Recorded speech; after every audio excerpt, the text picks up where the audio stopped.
Well, good morning and welcome to our council meeting. We have a few items to get to this morning of importance, so we'll get started with a invocation this morning from Pastor Joel Schroeder of Sunnyside Baptist Church. Following the invocation, we will have the Pledge of Allegiance, and we invite you to join us for both of those. Pastor, good to have you this morning.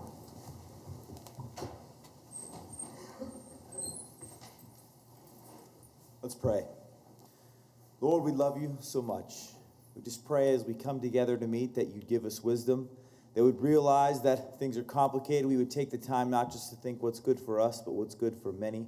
That we would look at all sides of an issue and not be lazy and not be self-serving, but we'd find the best solution for all. Lord, we love you. We pray these things in Jesus' name. Amen. Amen. I pledge allegiance to the flag of the United States of America and to the republic for which it stands, one nation, under God, indivisible, with liberty and justice for all.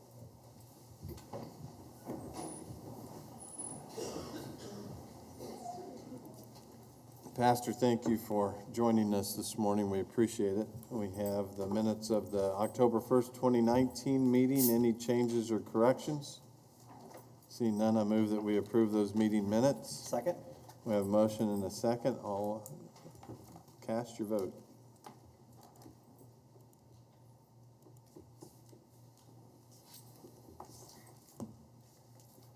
Motion passes unanimously. We have one proclamation this morning. And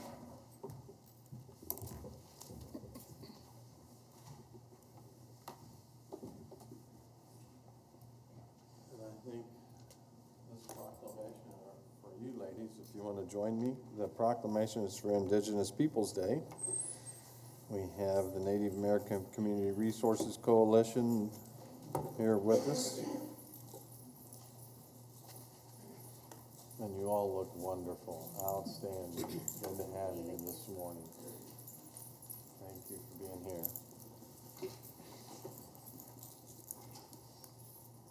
Is this everyone we have? Newman Washington, Melinda Ware, Damibo, Desi J, Veronica Gillette, Nicole Castellanos, Amy Femer, and Michelle Conine. Close enough for most of us. That's okay. We're lucky to have you.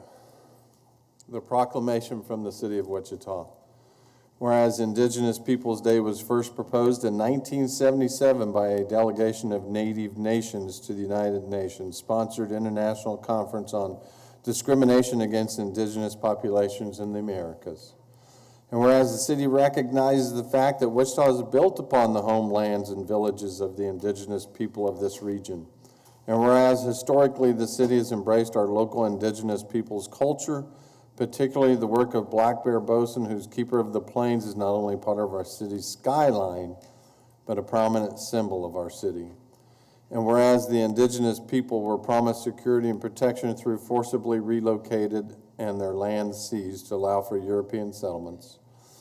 And whereas the city values of the many contributions made to our community through indigenous people's knowledge, labor, technology, science, philosophy, arts, and the deep culture contributions that has substantially shaped the character and landscape of the city of Wichita. And whereas the city of Wichita encourages businesses, organizations, and public entities to recognize Indigenous Peoples Day, which shall be used to reflect upon the ongoing struggles of indigenous people on this land and to celebrate the thriving culture and value that our indigenous nations add to our city.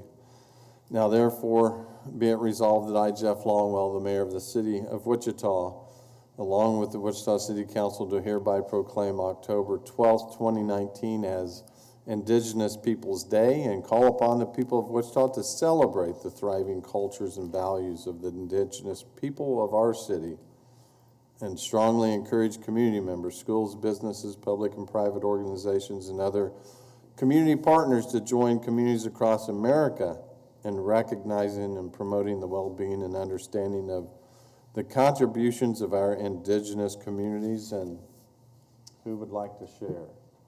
All of you? Newman, I think. Good to have you. Thank you. Good morning. I just wanted to acknowledge, that whenever you're talking about some of the Native American community here in the city of Wichita, is that we do have an organization. It's called the Native American Community Resource Coalition, where we gather, and try to develop resources within our communities assisting Native Americans. And I just want to acknowledge, some of those organizations as are part of this proclamation that's being submitted today. And also want to acknowledge the city council for their hard work, and making sure, that everybody in this community is getting assistance, even through the diversity, throughout the city.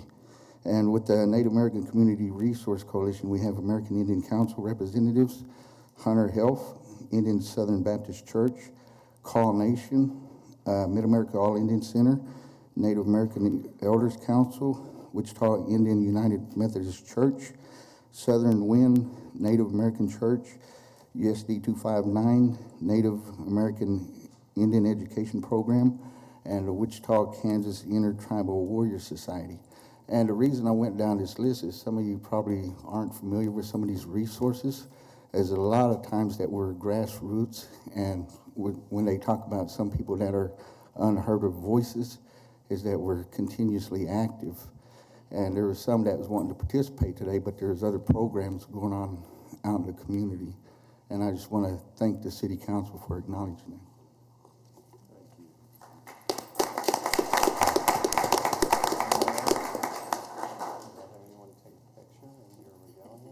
We have one more in the back that could join us for a picture. Come on up. You want to come down and take a picture? You might have a camera picture. We have some in the back. Okay. You can come down front here if you want to take a picture. Uh-huh.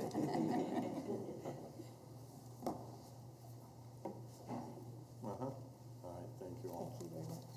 Thank you.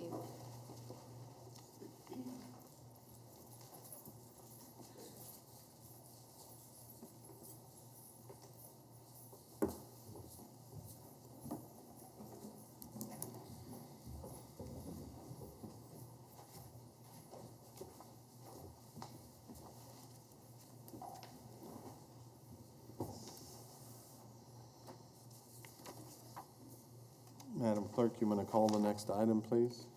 Amy Lyon, Pedestrian Traffic and Safety, Southeast High School Area. No, I know you're not Amy, I'm but not you're Amy. going first, I take I it. am actually going first today. Amy and I have a couple of the same similar situations that we'd like to talk about. Thank you, Mr. Sure. Mayor. Share your name. My name then. is Christy Holliday. Thank you. Mr. Mayor and members of council for allowing me to speak today. I currently live in the Casabella community located directly across from Southeast High School. Southeast is located at the corner of 127th and Pawnee. Our intersection that enters our community is directly across from the back entrance of Southeast High School on Terra Falls and Pawnee. I'm here today to talk to you about a few things in our community that have become issues over the past 2 years since the school has been built and is in operation. One of those issues is that traffic has increased due to the buses and high school kids driving to school. There are no traffic lights and no actual school zones to slow down these drivers. The current speed limit is 40 miles an hour down Pawnee and also 127th Street. There is an actual sign that is posted, school zone, but it doesn't slow anyone down. Kids that are driving, they're also avoiding the four-way stop that has been placed at 127th Street to try to get in and out of the schools at the beginning of school and at the end of the day, just to avoid the traffic. So what is happening is those children are, and teachers, whomever it is that's coming out of the school, are avoiding that intersection and actually cutting through our housing addition, causing a ton of traffic. They're speeding at high rates of speed. And during that same time, we also have school buses that are dropping kids off. And it's really a hazard to a lot of our children that are in our community. There has been no police presence. I actually work from home, so I'm at home pretty much 24 hours a day unless I'm out in the evening doing something. But there has been no police presence policing the activity that's going on, and there's no communication that has been given or the children have brought home from school, because I also do have a high schooler that goes there. Nothing to communicate to them to please stay on the city streets rather than cutting through our housing addition. I have made phone calls to the school. They're telling me there's nothing they can do about it. My second item I have today are sidewalks and crosswalks going into this area. Currently, we have sidewalks in our community, but as you get to Pawnee and 127th, it still is kind of a rural area out there. There are no sidewalks, no crosswalks for the kids to be able to get from the schools or to school into our community if they had any after-school activities. So they're having to cross that busy Pawnee street. I have an example. Just 2 weeks ago, I allowed my son to walk to school that day because he missed his bus. The bus came early. We are having issues with bus times as well because of those intersections, and it's just slowing everyone down. Allowed him to walk across the street, and not 5 minutes after that, there was an accident at that same intersection that he crosses at Terra Falls and Pawnee. It was with a student and a bus. This is not the first accident that I have seen. I actually heard it standing out on my deck that same day. So immediately I panicked, rushed down there in my car, just to make sure that my son wasn't involved in that accident. This takes me back again to the lack of sidewalks. All I can say to you is there are none. If local kids do have to walk to school, they have to walk in the ditches or along the street of Pawnee and 127th Street. Very dangerous, and I have seen it happen. My last concern today, again, are the buses that I had spoke about before. But in addition to the school buses, I'm talking about city buses. We now have upwards of 10 city buses cutting through our community and our neighborhood each day to drop the kids off at the high school or use our community as a turnaround. Because of the construction that's happening at Greenwich in Pawnee, the buses cannot get through there. So they use our community to turn around. And one morning I counted 4 buses driving through, one right after another at the same time, to drop kids off at school or also to turn around to go back up 127th to Harry. Again, the reason why I'm asking or talking to you about this today is because there's just way too much traffic, and they're using our community to deal with these issues. I was told after I had called and spoke to an employee of City Transit that they are using our neighborhood due to the construction at Greenwich, and I was told that this is temporary until Greenwich is completed. Christy, you've used your 5 minutes. Okay. Can you wrap up in I about sure will. 20 seconds? I feel, along with other members of our community, that this is becoming dangerous, and we just need to try to figure out a way to handle this situation. That Greenwich traffic is going to happen for quite some time. They're taking way too long. Okay. So I'm asking you to take these concerns into consideration and reevaluate the safety around Southeast High. Councilmember Tuttle? Yeah, thank you. And Christy, thank you for your comments and for your concern. I really do appreciate it. Just so you know, and I see Alan King and Gary here, so I may ask them to jump in if we need any additional assistance. But we've actually been meeting about this. Our district advisory board for District 2 actually approved a roundabout a few weeks ago to go into that intersection that will slow down traffic. We went and had a meeting with the school. We met with their director of transportation. We met with their principal, their assistant principals and staff to let them know what our plan was, and then a plan to communicate with the families. Since then, we've had a few new discoveries that some of the development that's going to go in that area. And so Alan and Gary and I are actually meeting tomorrow to have another discussion of, is the roundabout the best solution? And then after this meeting, I'll follow up with the Wichita Police Department and see if we can maybe get a little bit more presence out there. And then I'll also talk to Transit. So I have your contact information, Thank and I'll you. get back with you. I So appreciate thank it. you for Thank you you very bringing this much. to our attention again. Thank you. Thank you. Thank you. Now, Madam Clerk, I think we'll go back to Amy. Yes. So, are you ready for me? So, Christy and I live in close proximity in And just Casabella. so that everyone I'm sorry. besides myself knows who you are. I'm Amy Lyon. I'm here today with Christy from the Casabella subdivision, and I think it goes beyond just a roundabout. I have a PowerPoint that I've been at the VA all night, so I have not been able to print it out for you. But it shows the initial plans from 2016. Those plans are still not done. I don't see workers out there continuing to do any progress whatsoever. And at that four-way stop, you will have over 20 cars. That's what pushes the public buses into my cul-de-sac to do three-point turns when you have kids this size out there. So the roundabout to me I think 3 years and Band-Aids aren't necessarily going to solve the problem. I can tell you this year alone, I moved my daughter to Krista McAuliffe. Her buses are late every day. And almost every day, some kid or somebody has to go in and explain, well, the bus was late. And we have the app and we track it. We don't know where the buses are. And they're winding around our neighborhood. And it's not just so much that they're using our neighborhood in the interim. That would be understandable. But the initial plans that I have here in this PowerPoint from 2016, there's been little or no movement. And then you have the other day, and I have it all on video, 6 public buses, Wichita buses, that are coming around into the cul-de-sacs to avoid these. I can tell you what they're doing. They're avoiding this four-way stop because they too will sit there for 15, 20 minutes. So then everybody's off. So it's not just the high school. I can tell you by putting in a pedestrian walkway or some kind of walkable path, sidewalks, whatever, directly across the street from us, which is less than a quarter of a mile. It's directly across the street. You would get your money back by instating the buses that should be public buses.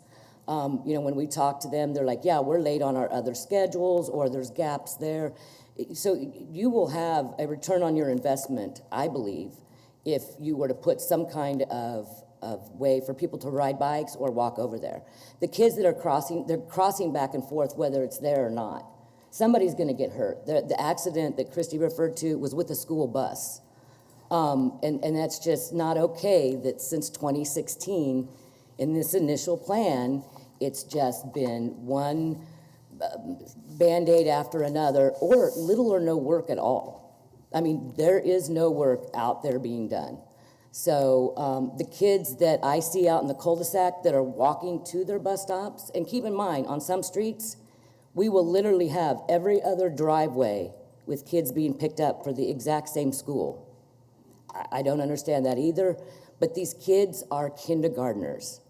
These big public buses, I understand they got to get where they're going. I'm not saying you can't ever come in my neighborhood, but 6 of them, and the backing up and the pulling forward in the cul-de-sac, when you've got kindergartners walking on the streets, it's horrifying. It scares me to death to watch that every morning. So I've gone out and I've just started videotaping. I truly believe the city buses are a way to accommodate for the school buses that we need, but I think those need to be back out on the streets. I know Mayor Longwell mentioned the increase in people using our public buses, and when I hear other people aren't getting to their destination because the public buses are now taking kids and hanging out in my cul-de-sac for sure, I think they could be better used. I think you'll get your money back by just a minor address. There are 4 large subdivisions: Equestrian Estates, Sierra Hills, Casabella. and I don't remember what they call the other one. All those kids are finding a way to walk across either a 45-mile-an-hour road, no slowdown whatsoever. It says school entrance. That doesn't change anything. We need an absolute slowdown. I don't care if you put grids in the concrete, but you have to have something that says this is a school zone. You can't go 40 miles an hour. It just can't happen. That should be a very quick and immediate fix. And so that's what I would like to see. I'm a believer that you are going to have a major pedestrian incident out there that we will all regret if something's not done very soon. Thank you. And you finished right on time, Yeah, Amy. I Pretty good. did, didn't I? Was that good? Pretty good for not getting any sleep. So, Councilmember Tuttle. Yeah, I just wanted to reinforce that we understand, and student safety is paramount, and in our plans too, we're talking about walkability and bikeability. There's money in the capital improvement program for this, and we will continue to have discussions with Southeast High School and with our public works team to make sure that we come to a resolution, but I'll do some more research and follow up with you. So thank you for being here today. I appreciate your time. All right, Madam Clerk, next speaker. Chris Brault, infraction for not having lights on bicycles.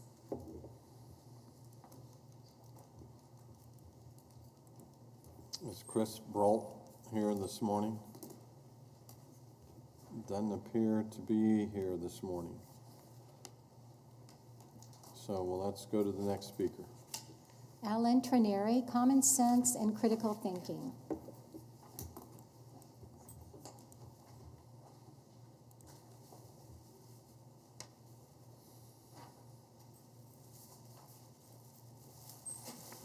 My name is Alan Trineri. I live at 1461 North Burns Street. I take care of my elderly mother who's developed COPD and is also developing dementia. It's a very difficult situation, very hurtful. Got a few visual aids today. This is a picture of my companion, Jackie Edwards, who contracted a antibiotic-resistant bacteria in the recovery room from when she had surgery for cancer.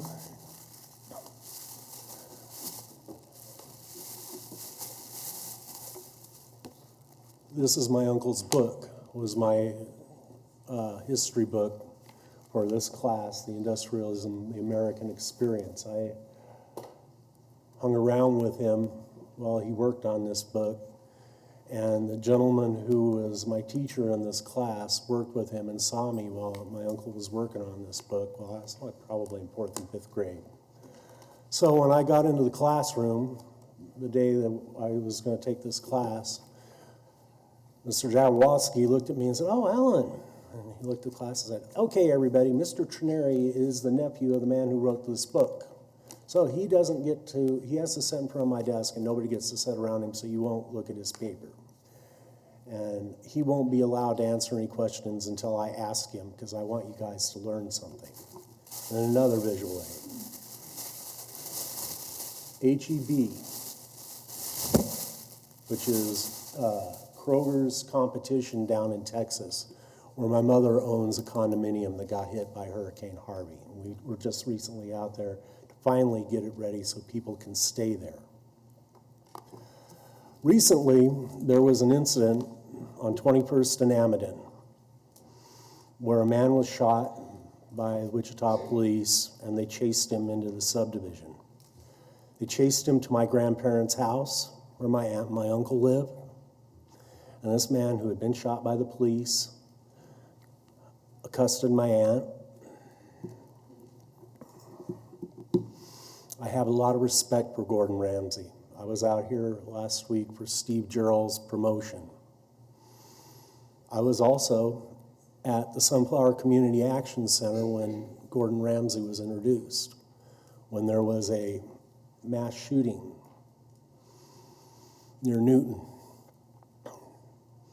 I feel that a lot of our problems that we have are directly related to there being too many guns. I was also here when Lisa Finch addressed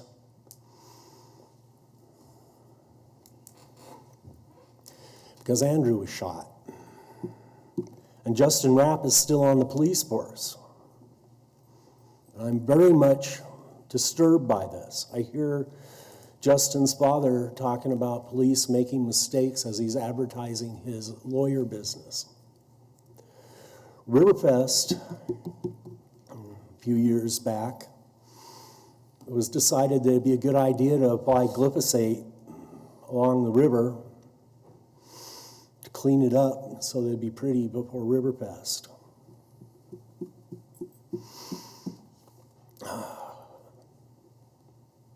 It's very frustrating, very frustrating. And the smartphones and the cell phone towers, another issue. We just recently had the county commission declare that there wouldn't be any windmill turbines put up. But you can put power towers through the neighborhood down there on Grove Street and 13th. And I have big issues with that because of the static electricity and all. I refer to that neighborhood as Wichita's Gaza Strip.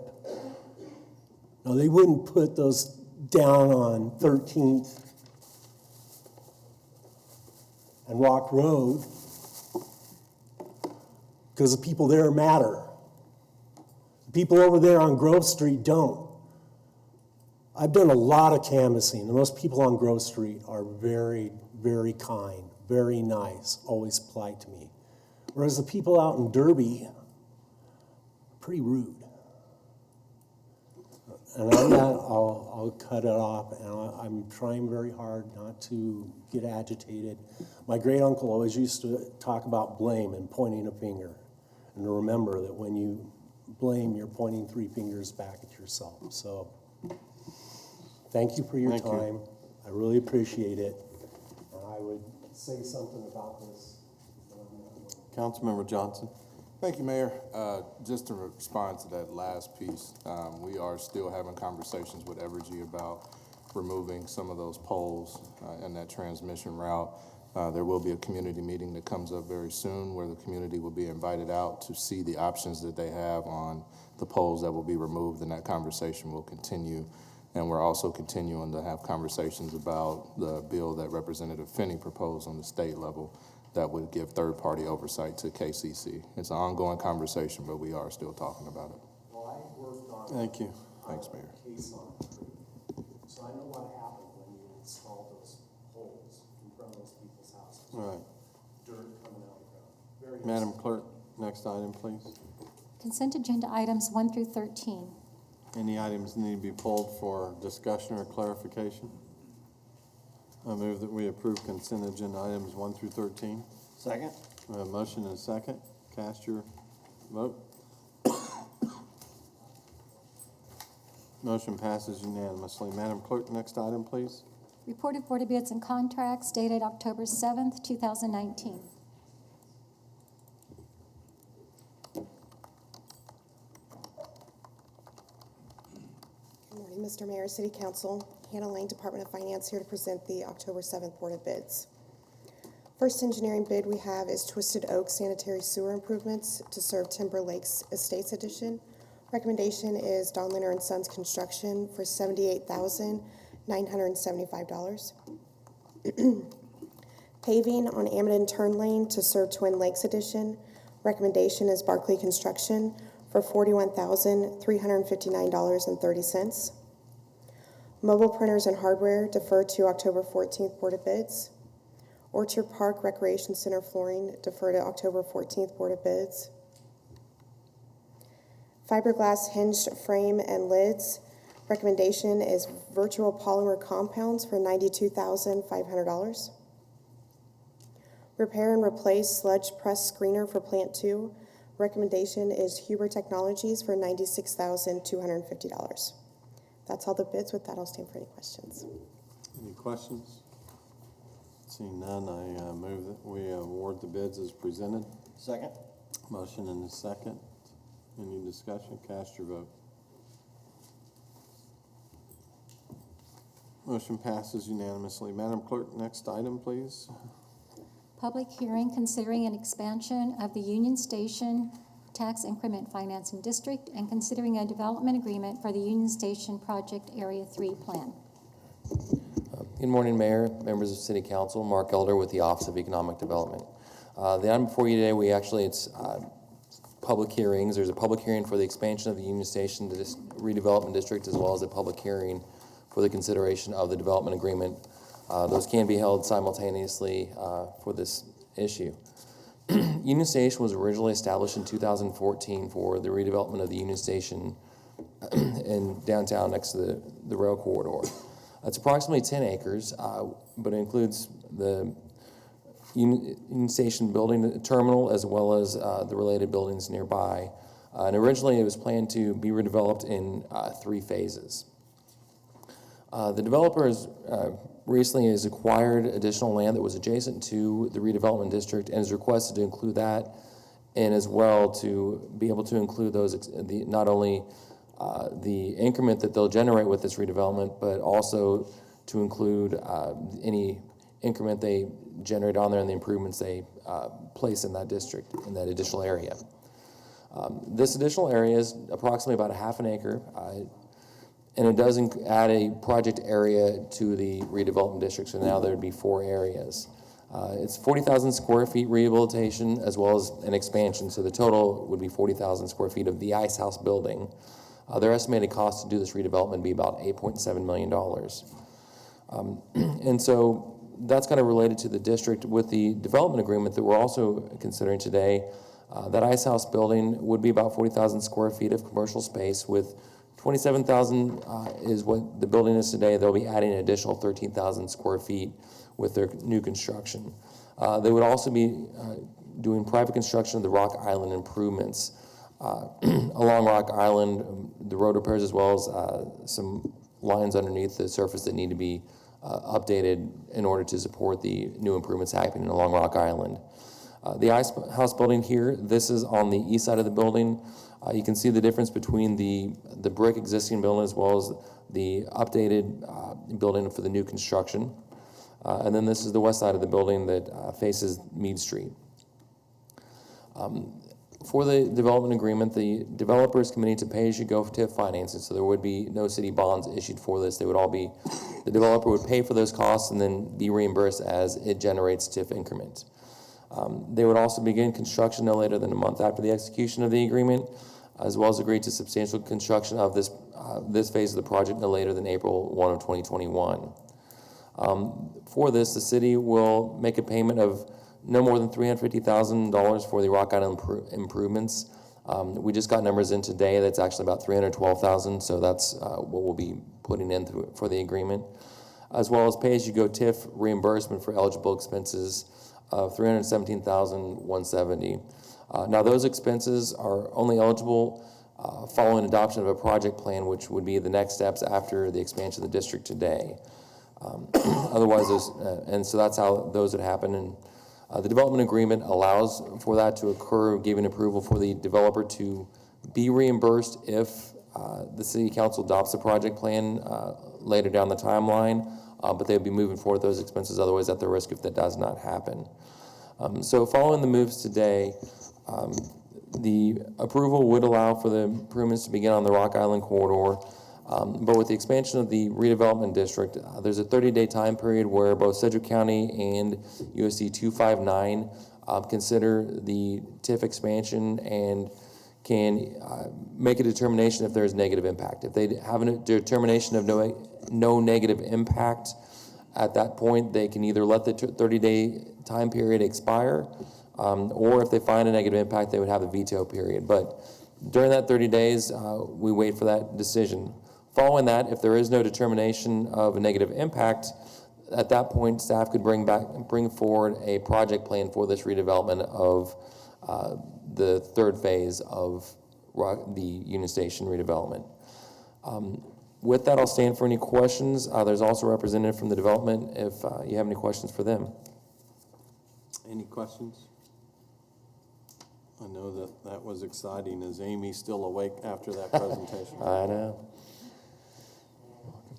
Well, We'll go out to the community. Anyone like to address the council on this agenda item?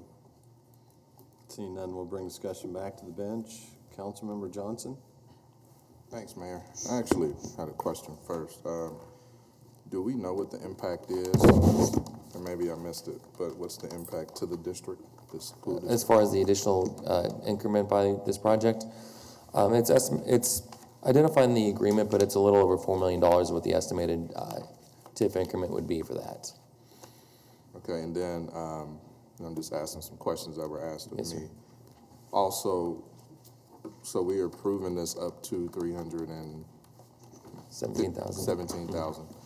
If their costs are lower than that, they don't get the full 317. It's only based on what they would provide invoices at the end of that, and they're only reimbursed based on that. Okay. That's all the questions I have. Okay, Councilmember Fry? Thank you, Mr. Mayor. Mark, just to be clear, there is no special consideration outside of our normal policy on this type of request, right? No, sir, this followed the policy on that. Okay, so there's no ask being considered outside of our normal scope of doing these type of projects. That's correct. Because there's been a lot of talk about our ethics policies and community talk. The developer here is known to all of us on this council. So to sit here and ask for something that is within our normal consideration is being asked here. Correct, and this followed the downtown review policy as well, went through the scoring committee and was reviewed by that committee as well. Okay, So, thank you. All right, and it does bring a historic building back to life, which is truly going to be a great project. So we'll turn it back over to you, Councilmember Johnson. Thank you, Mayor. I would move that we take the staff recommended action, close the public hearing, place the ordinances on first reading, expanding the redevelopment district, and approving the development agreement and authorizing necessary signatures. Second, we have a motion and a second. Any other discussion? Cast your vote. Motion passes unanimously. Madam Clerk, next item. Public hearing and request for a letter of intent to issue industrial revenue bonds, Fulfillment LLC. Good morning, Mayor and council members. I'm Tim Goodpasture with the city's Office of Economic Development. For the record, the item before you today is a request for a letter of intent to issue industrial revenue bonds for Profillment LLC. Profillment is a company that provides turnkey solutions for furniture, fixtures, and equipment for both the hospitality or the hotel market, as well as senior living facilities. The company provides packages that include kitchen kits, bedroom sets, electronics, artworks, window treatment. Basically, if you look at a hotel room and think about everything that goes into a hotel room, it's bed frames, it's mattresses and box springs, sheets, side tables, lamps, artwork. They provide pretty much everything that you can put into a hotel or senior living facility. Currently, the company is leasing 2 buildings with its primary headquarters at 1930 South Hoover. The company intends to build a new 78,750 square foot office warehouse facilities, which will operate as its new corporate headquarters. The company is looking at investing approximately $5 million and is requesting a letter of intent to issue industrial revenue bonds in that amount. The area outlined in red is the lot that would be the new corporate headquarters for Profillment LLC. You can see Hoover Road running basically through the middle of this area. You can see Dwight D. Eisenhower National Airport to the west, as well as Textron Cessna plant. And you can see the Big Ditch and 235 to the east of where they are located.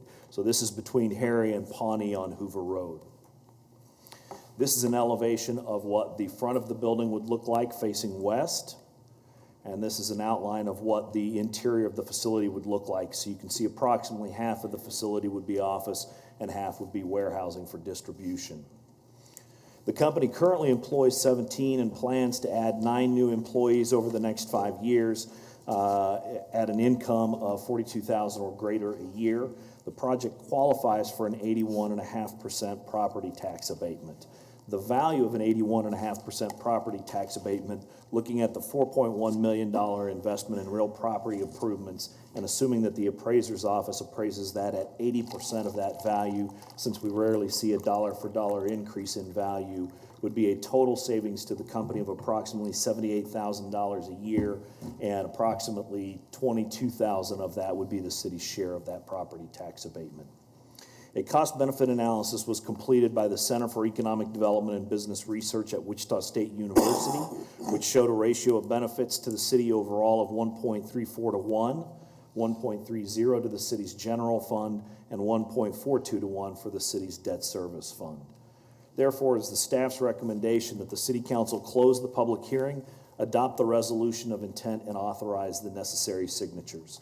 Rolf Gunderson, who is the president of the company, is here and can answer any questions specific to the company, and I would be happy to stand for any questions as well. Any questions for Tim? Seeing none, we'll go out to the audience. Anyone like to address the council on this agenda item? Seeing none, we'll bring discussion back to the bench. And the Vice Mayor. Thank you, Mayor.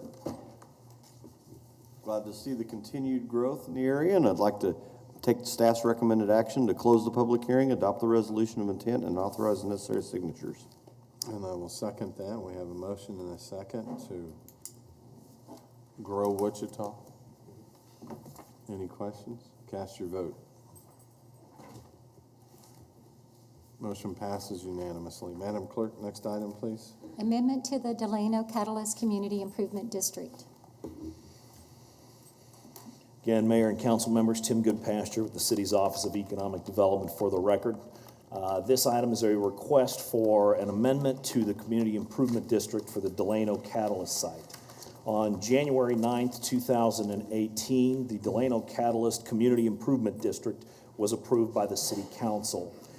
EPC, which is the developer of that project, is selling a portion of the land to Hutton Construction, which is building its new corporate headquarters directly to the south of the EPC site, and approached EPC about acquiring that portion of the ground so that it could expand its corporate headquarters.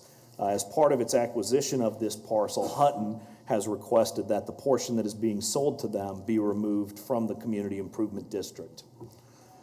The City Council accepted a petition on September 8th of this year from EPC to remove the Hutton portion of the land from the district and set October 8th, today, as the public hearing date. The portion of land to be removed from the CID is not anticipated to generate any CID revenue, therefore there is no impact on the Community Improvement District. The area outlined in blue and the area outlined in red is the existing Community Improvement District. The area outlined in red is what is being requested by Hutton to be removed from the district. Attached to the agenda report is an ordinance that amends the district boundaries to remove the Hutton piece from the CID, as well as a resolution authorizing the amendment to the development agreement to reflect removal of the land and extension of the industrial revenue bond letter of intent. The IRB letter of intent was used for a sales tax only on this project. And when there was a request by the developer to extend the completion date, staff did not also at the time ask for an extension of the letter of intent, which extends the sales tax exemption through that same period. So this is cleaning that up and going ahead and addressing that extension of the letter of intent to extend the sales tax exemption certificate through the completion date of the project. Therefore, it is the staff's recommended action that the City Council close the public hearing, place on first reading the ordinance amending the Delano Catalyst Site Community Improvement District, and adopt the resolution approving an amendment to the development agreement. I'd be happy to stand for any questions. Questions for Tim? Seeing none, we'll go out to the audience. Anyone like to address the council on this agenda item? Seeing none, we'll bring discussion back to the bench. Councilmember Claycomb. Thank you, Mayor. I'd like to move that the City Council close the public hearing, place on first reading the ordinance amending the Delano Catalyst Site Community Improvement District, and adopt the resolution approving an amendment to the development agreement. Second. We have a motion and a second. Any other discussion? Cast your vote. Motion passes unanimously. Madam Clerk, next item. Design Build Amendment Number 5 for entertainment venue and multi-sport stadium.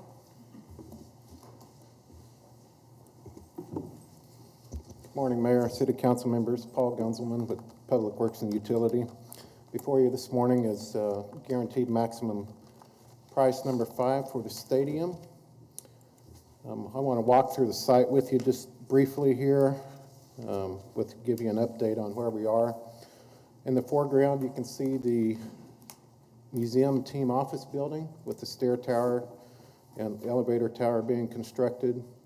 They have the slab on grade pavement ready to be poured. And in fact, when I took this snapshot off of the camera yesterday, since then I believe they have poured the slab on grade for the museum portion of that on the south end of that building. Working away to the north and west a little bit, you can see the retaining wall along the concourse level north of the stadium. On the north side of the concourse, that is currently being and will continue to be backfilled in preparation for the left field concession and restroom area out there, in addition to scoreboard. To the west of that, you can see the gray building. That is the maintenance building. It has been erected. They are currently installing the exterior brick on that building on the north and west sides. Moving around to the bowl itself, you can see that all of the seating bowl has been poured. We had hopefully our last meeting with the seating company, Hussey, yesterday, and we have the seating manifest determined. The concourse, you can see the burnished block wall along the third baseline for the concession and restroom area. Moving around the bowl behind home plate, as well as down the first baseline where they are currently constructing restrooms and concession areas. The suite club level, they have installed the metal studs. They are continuing with mechanical, electrical, plumbing items, as well as installing some drywall. The roof has been completed on this portion of the building, and they are beginning to work on the lower level. What you don't see in here is the street level along Sycamore. They have been working along the third baseline.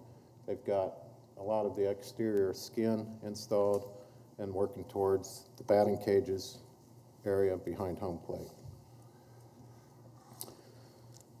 The field, as you can see, they've got the drainage rock in. They were working on irrigation lines, and you can see where they have formed up for the material for the warning track as well as the infield. Contracts to date, the City Council approved the design contract with J.E. Dunn in December. First approved the IFG's underrepresented services in January, and then subsequent February 12th, the first design build amendment, following up with groundbreaking February 13th, March 19th, GMP 2, April 9th, GMP 3, and the last amendment was approved June 18th. Quick update on each of those. Site utilities, mass grading, dugouts, tunnels were within GMP 1. GMP 2 was mechanical, electrical, plumbing, playing field, concrete, structural steel, and scoreboard. In the lower picture there, you can see the 2 of the light towers that have been installed. The remaining 4 light standards are on site. They are sleeving those together to be and preparing for installation either later this week or next week, weather depending. The field, you can see them installing the irrigation lines now. They are preparing for turf to be installed later this month. So provided Mother Nature keeps away the frost later this week, I think we'll all be good. The workmanship on this project has been great. There's a lot of pride with the workers. As you can see in the lower right picture there, I took that. Numerous conduits on the club suite level that have been installed in a neatly manner in my mind. And there are a couple extra spares I noticed that they had written on there, so that's good. GMP3 had masonry, the burnished block, as you can see it in the upper right picture. As I mentioned before, they have started the drywall installation on the suite and club level, and then roofing material that is along the third base line, concessions, and restroom areas. GMP4 in June had included the remainder of the concrete structural excavation, carpentry millwork, overhead doors, and then the fire suppression sprinklers, which, as you can see in these two pictures, have been are currently being installed. So total budget to date, as I mentioned, design contract in December, approximately $5.2 million. Bid package 1, $6.5 million. Bid package 2 in March was approximately $27 million. Bid package 3 was $11.2 million. The last bid package was $9.8 million, and today I will be asking for the stadium portion of $11.5 million. And that is broken up into two components. The first component, and I'll get into that a little bit more, is the design evolution, as the design team has issued plans in May, July, and September. And then the second portion of this is contract costs for the items that were bid since June that are included within this GMP that add up to the $11.5 million. The design evolution, it included the enhanced entry plazas that we had revised after receiving public input, scoreboard enhancements. We extended the netting from the original design and extended it down to the foul poles. We've worked on a more robust Wi-Fi infrastructure, and we enhanced the roofing material for extended warranty as well, among other items that are not listed here. The trade partners had updated their cost to include those, to include the design evolution, and more complete plans. That estimated value is $7.2 million. Since then, we have determined that some of the allowances we were carrying in previous GMPs are no longer needed. The design builder direct cost added to that. And then since design is virtually completed, they have reduced their contingency that they were carrying in for design and estimating. So total reconciliation of the bid trades and work to date is $5.7 million. The second part of the GMP is the price for items that we had taken bids on since June. That included the low voltage audio-visual equipment, security and broadcast, site paving and concrete, landscaping and irrigation, and the fence and gates. Those costs, trade partner direct costs, are just over $4 million. We are carrying an allowance for trellis and netting behind home plate since we extended the netting down the foul pole lines. We realized that there is an area behind home plate for foul balls that could reach into that concession area. So we are designing that. We are carrying an allowance for that. Graphics and signage, we are carrying an allowance for it as well. We will be doing best value selection interviews tomorrow on that work, tomorrow morning. We have an allowance for ceiling and flooring. There's a question whether we should and desire maybe to upgrade some of the flooring in the food prep areas to make it more durable. So we're getting pricing on that as well, so we will carry an allowance for that. Additional IDF location and broadcast booth in the museum fit out. Adding in the design builder cost, direct cost, we are at $5.77 million for this last buyout of items.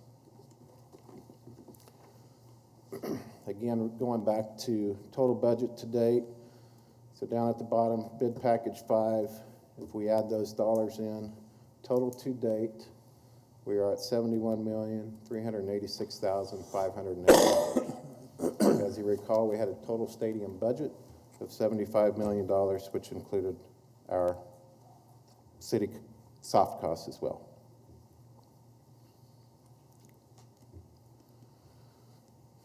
Moving on to the street and infrastructure portion of this. What you see on the slide before you is what was included in the July reconciliation plans. We had taken bids on that, and it does include constructing McLean from Douglas to Maple, be 1 lane each direction with a raised crosswalk near the River Plaza entry, 2 additional crosswalks, mid-block areas. It would construct Texas from Sycamore over to McLean, and included some parking adjacent on McLean near the stadium, as well as adjacent to the property to the north. That would require some right-of-way along the property to the north, which we have not acquired yet. In doing so, we are proposing to construct only phase 1 at this time, and that would include constructing Texas from Sycamore to just past the service drive down to the field. It has to extend just east of that a little bit so that we have adequate fire protection for the concession and restroom building in that area. We would construct sidewalk from that point over to McLean. Since the ticket windows, the only ticket windows for the stadium are at McLean, the entry area there. So if somebody got dropped off at the Delano entrance, they would have an accessible route to the McLean entry. We would not construct sidewalk along the west side of McLean at this time from Douglas down to Texas due to not knowing what will occur within that development in the future.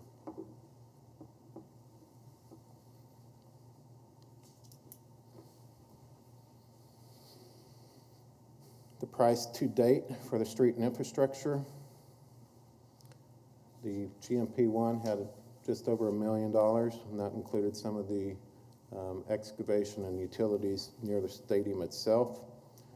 GMP4 included the McLean infrastructure, which included the 36-inch water line and 48-inch water line relocation. And GMP5 before you today for the McLean and Texas paving and irrigation for phase 1, as shown on the previous slide, of $3.2 million. That brings the total street and infrastructure cost to date of $6.2 million. And that includes funding from the utility as well in that number, beyond the $2 million that was set aside for that.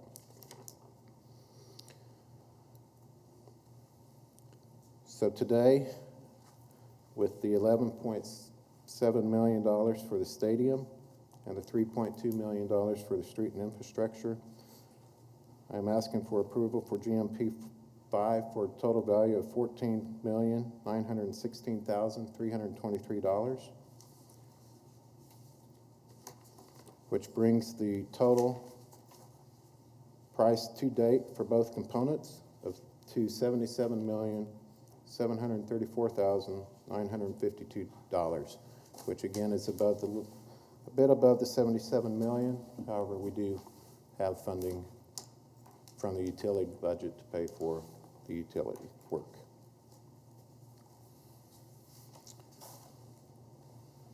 And with that, it is recommended that the City Council approve the design build amendment for GMP 5 and authorize necessary signatures. And that will stand for any questions. Questions for Paul?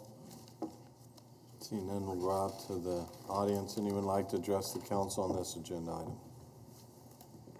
Seeing none, we'll bring discussion back to the bench. Vice Mayor? Thank you very much, Mayor. Paul, thank you for everything you and everyone else has done to get us to this point. And starting to get exciting.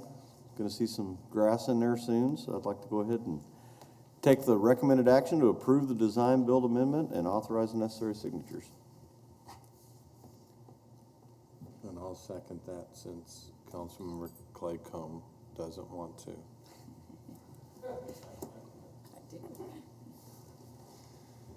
All right, we have a motion and a second. Councilmember Fry? I just have a question on the motion. By that, are we also approving the McLean construction as presented all the way? If we, What we didn't cover were the intersections yet. are we approving that as shown on the graphic on slide 17 or all the way through? It's phase. Or 16? Yeah. Yes. Phase So this motion would include building it out as seen? as seen on this slide. Okay.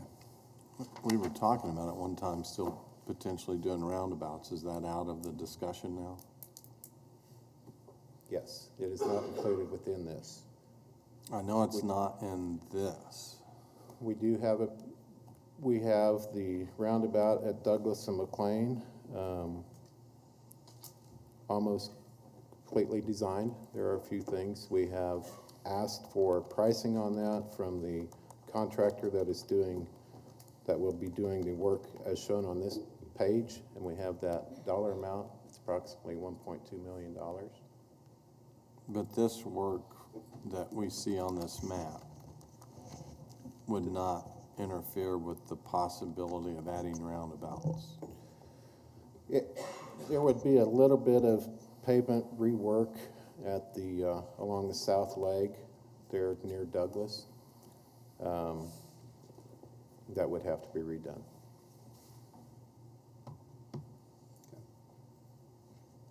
I would encourage us to make a decision on roundabouts before we do that work then.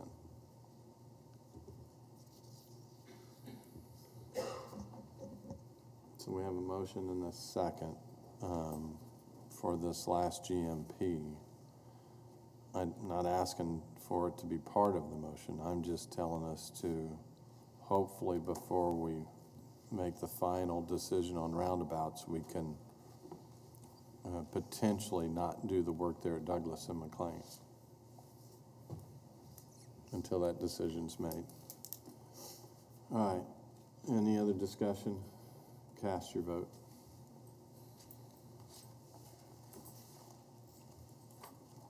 Motion passes 6-1. Madam Clerk, next item. Aquas Wellfield spur line replacements.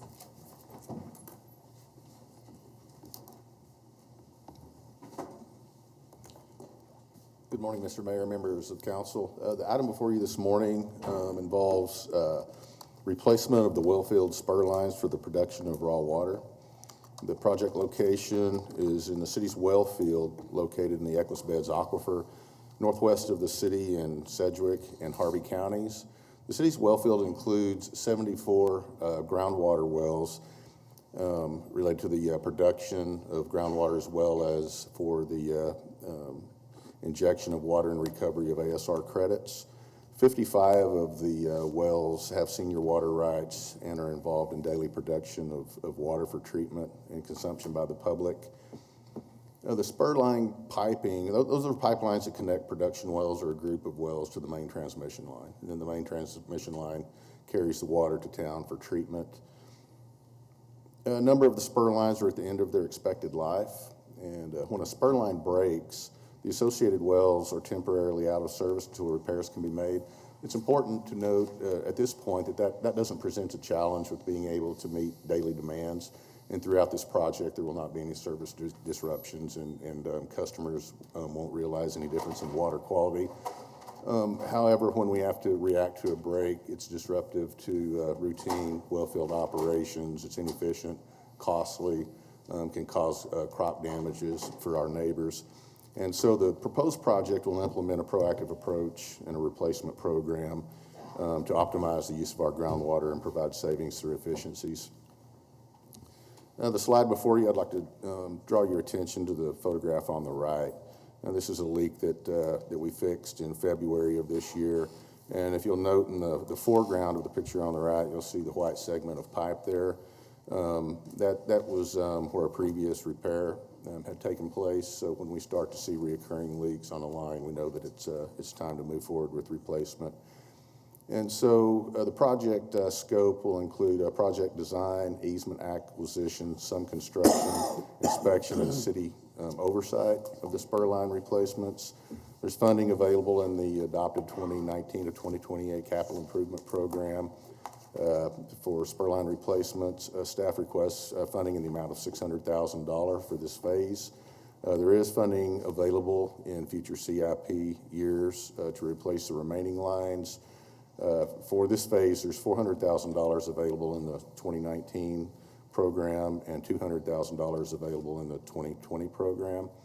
And if it's okay, I'd like to go ahead and conclude the presentation on this slide and provide staff's recommendation to approve the funding in the amount of $600,000 for the project, adopt the resolution, and authorize the necessary signatures. And I stand for any questions at this time. Any questions? Seeing none, we'll go out to the audience. Anyone like to address the council on this agenda item? Seeing none, we'll bring discussion back to the bench. Councilmember Fry. Thank you, Mr. Mayor. I would just like to highlight the fact that these spur lines, when you say end of life, some of them date back to over 80 years old, correct? That's correct. Some of the spur lines that are in place are the original piping. And, you know, this has been an issue that we've been aware of. We've been monitoring. We've seen 3 leaks in the past 5 years. And in the leak that we saw in February, we did see that it was had recurred on a segment that had been previously repaired. And so it's time to pull the trigger on this program at this time. Well, I think we can certainly safely say that we got best value out of those pipes, 80 years old, but certainly time to replace and continue to make the investment in our water infrastructure. So thank you. If there's no other questions, okay, Councilmember Clayco. Thank you, Mayor. I just have a comment. I think this is, even though they are end of life and have been around for a while, I do think this is another example of proactive, preventive approach to the city's water system. And Don, I really appreciate you talking about how we monitor that. And I know they're old and need replaced, but I also know you guys take great pride in taking care of our current water system and making sure that it is functioning well for the city. So thank you. So no other comments. I would move that we take staff recommended action. Second. We have a motion and a second. Any other discussion? Cast your vote. Motion passes unanimously. Madam Clerk, next item. Surplus city-owned properties.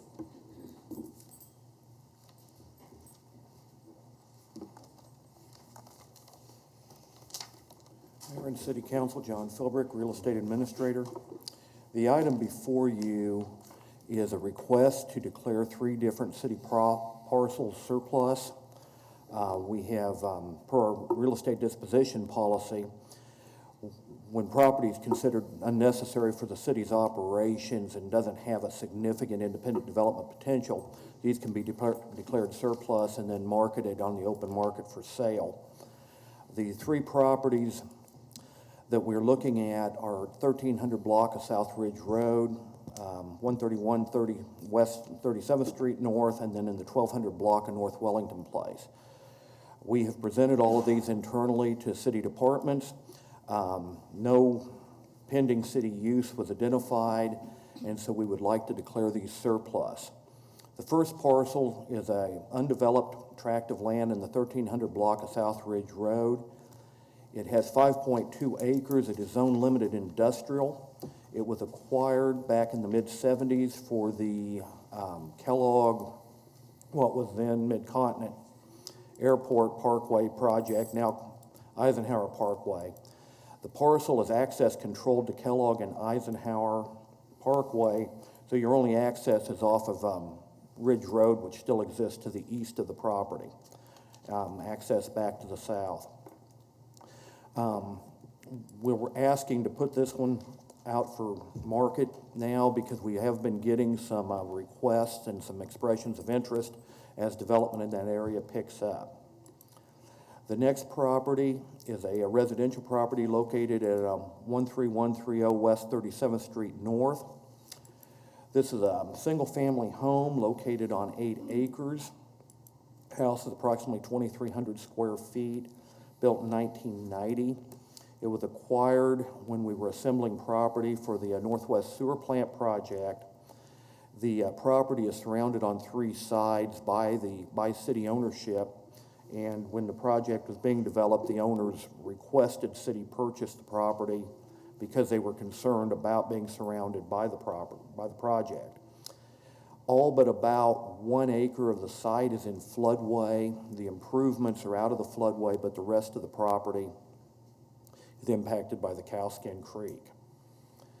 Again, we think this is a time to put this property on the market. We put a new roof on the house last year. We had the siding upgraded, worked on the windows, so it's in good condition to be marketed. We have leased it since it was acquired, pending formal decision that it wasn't going to be absorbed into the city ownership. The final property is in the 1200 block of Wellington Place, and the parcel being considered for surplus is about 36,100 square feet of undeveloped land. It's Zone B multifamily. Currently, it's used as a parking lot or just unpaved area. This was acquired as part of the Apex site, as part of the North Industrial Corridor remediation project. It was an orphan site. The overall acquisition was considerably larger and included 73,000 square feet of building.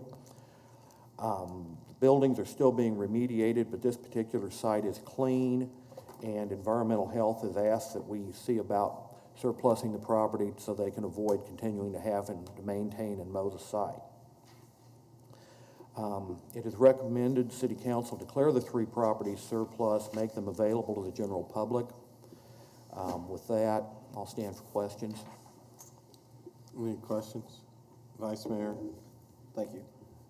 John, when you look at the analysis and it says, upon declaration of surplus, the adjacent owners will be advised of the parcel availability and the properties will be marketed to the general public. How will they be marketed to the general public? We will put them on our websites. We'll put them on a couple of the internet marketing sites. And as we have 3 of them, we'll probably put together some single-page information flyers and mail them to all the local brokers and real estate firms. Okay, thank you. Councilman Fry. Thank you, Mr. Mayor. John, on property 2, I missed it. What is the zoning on that property? The property out on 37th Street is zoned SF5. It is SF5. And how long have we had the tenant that's in there now? The tenant that is in there has been there at least 6 years. And would they have any right of first refusal since they have been a tenant in goods for 6 years? They do not, but he is aware of our intention to market the property, and he'll be given an opportunity if he wants to, put a proposal in on the property to be considered.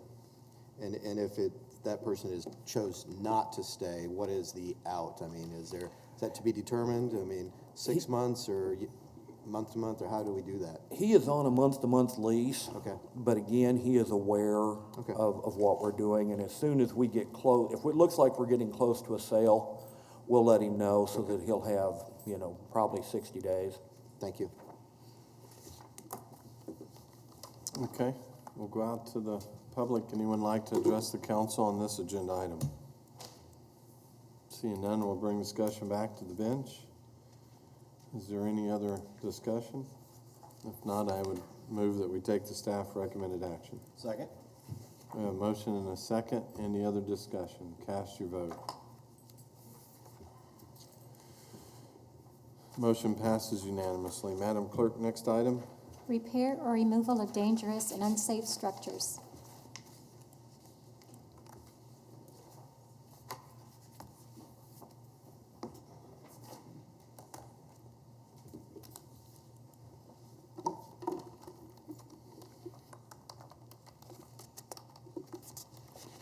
Good morning, Mr. Mayor, Vice Mayor, and council members. I'm Kaylin Nethercott with Neighborhood Inspection with MABCD.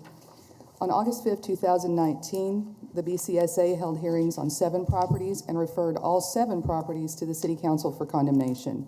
The property located at 914 South St. Francis in District 3 has already been demolished by the owner. The 6 remaining properties include 2507 South Laura Avenue and 3939 South Hydraulic Avenue in District 3, 415 South Walnut in District 4, and 1024 North Custer Avenue, 1142 North Llewellyn Avenue, and 1958 North Jeanette Avenue in District 6.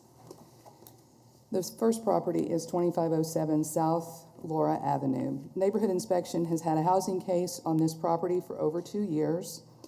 The property has been vacant for an unknown number of years.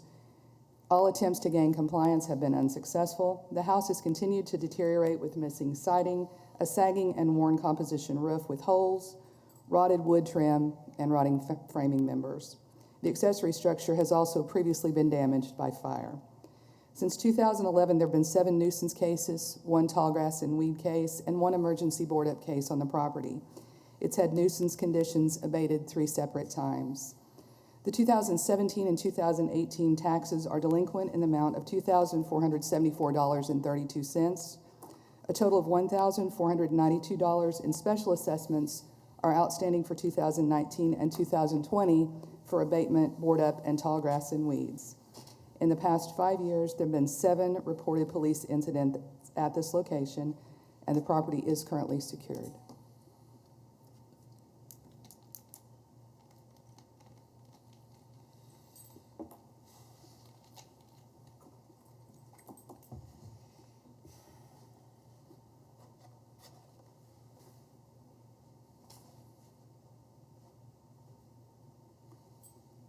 Any questions?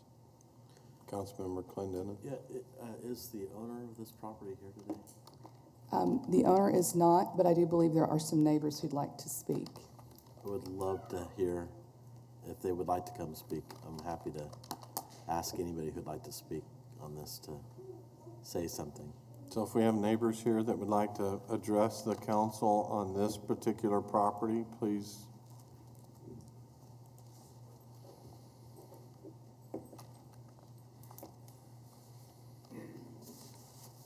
Mr. Mayor, council members, my name is Bill Nesselrode, and my wife and I reside at 7615 East Huntington. We own the property behind this on the other side of the alley at 2512 South Ida. We've owned our property there for about 6 years, and the property on Laura just gets worse and worse and worse, and I'm on first-name basis with the city on calling in for the way it looks. And it only gets worse and worse, and there's now a big tree limb that's down on top of the house home part of it. The garage has had 2 separate fires.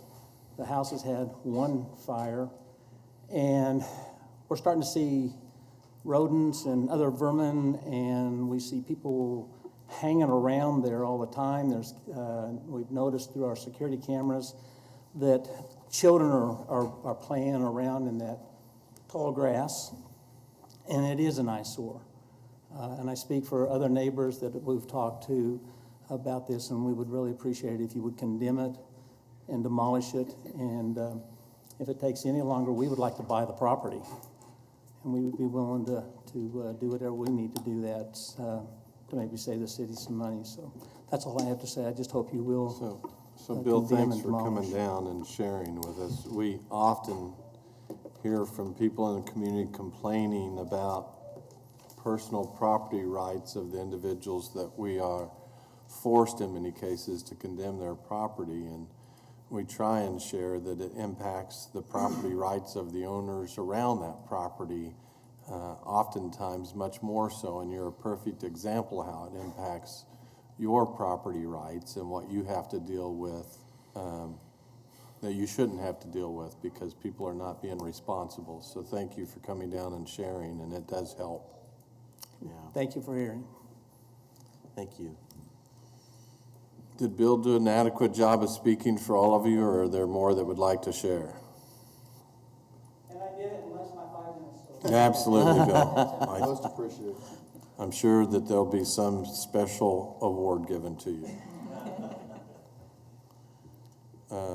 Councilmember Clinton, how do you want to proceed? Well, Mayor, are we taking each one of these individually? Whatever you all decide to do. Yeah, okay. Well, You want to take this one and the next one together?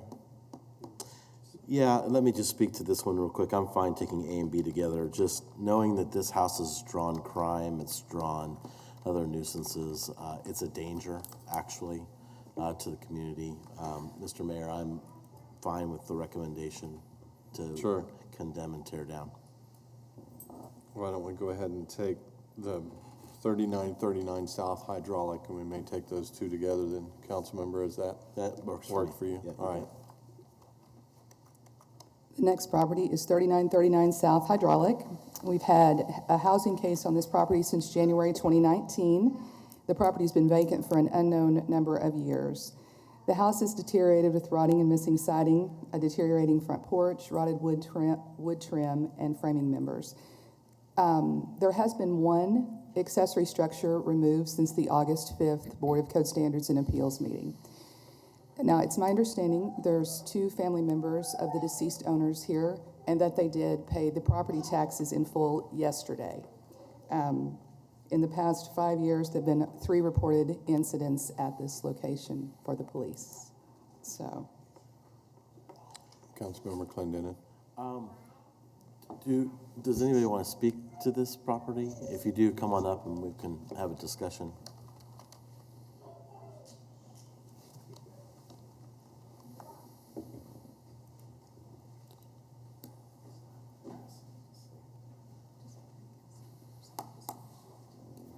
Okay. Hello, Council. I've never done this before, so I'm kind of nervous. We don't really bite Sure. too hard. What's your name? Stephen Phillips. My mother was Teresa Phillips. She died a couple years ago from cancer, so we're still in the process of getting everything in our name. And we recently painted the house, and I replaced the fascia. We paid all the taxes. We secured all the windows. All the windows are and- secured, and I got pictures if you guys would like to see them.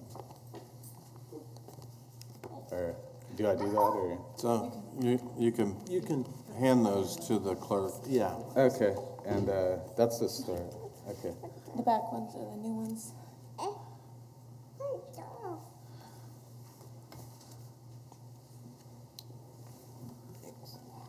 You have me one of those pens. Yeah.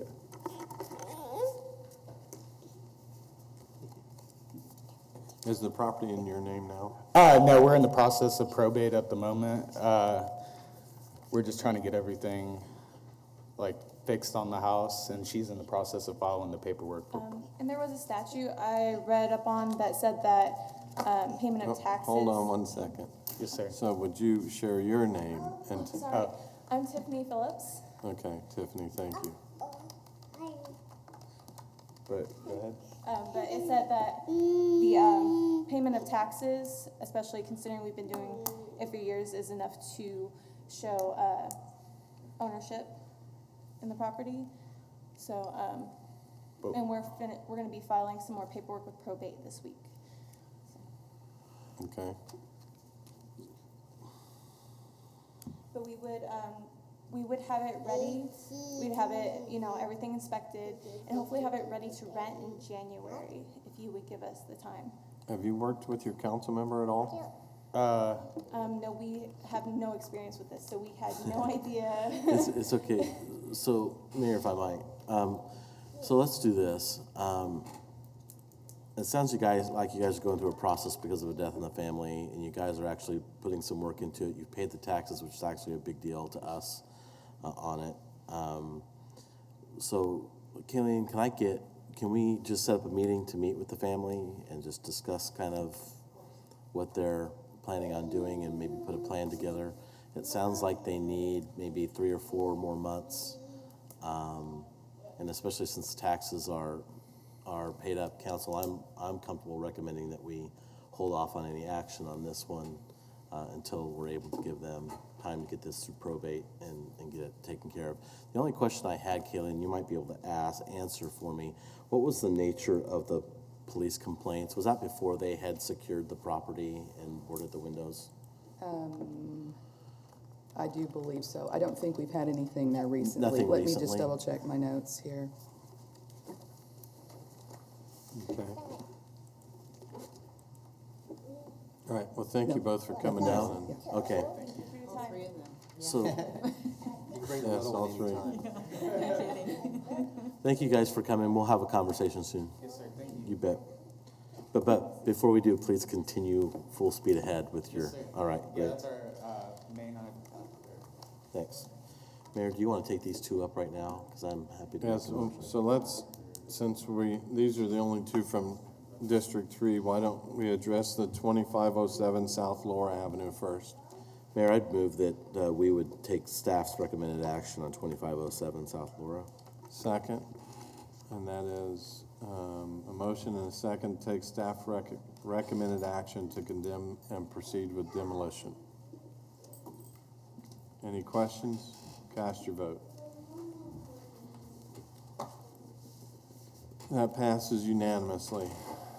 I think only because Mr. Nesselrode spoke. Councilmember Clendenin, do you want to take up the action on? Yeah, on B, Mayor, I'd like to hold off any further action until I've had a chance to meet with the owners or the potential owners of the property, and we put an action item together, and then it could possibly come before us again, but I'd like to hold off any action until we've at least had time to meet with them and put a plan together. So. That's my motion. Motion to defer indefinitely at this time. Yes, please. Is that legal? Technically, motions to defer are supposed to have a date certain. Otherwise, you could table the matter indefinitely. So I'll just give them 6 months. Yeah, Mayor, I'd say that we motion to defer until March 1st. All right. 2020. Are we good now? All right, second that. And is there any other questions or discussion? Cast your vote. All right, motion passes unanimously. All right, let's take up the 415 Walnut. Thank you. Neighborhood Inspections had a housing case on this property since August 2018, after the property was badly damaged by fire in April of 2018. This property has been vacant since the fire and has a shifting concrete block foundation, deteriorating siding, a fire-damaged roof with holes, deteriorated front and side porches, and wood trim and framing members that are fire damaged and also dilapidated. All attempts to gain compliance have been unsuccessful. Since 2009, there have been a total of 6 cases opened on the property, including 4 nuisance cases and 2 zoning cases. The taxes are current on this property. In the last 5 years, there have been 17 police incidents at the location. The property is currently unsecured.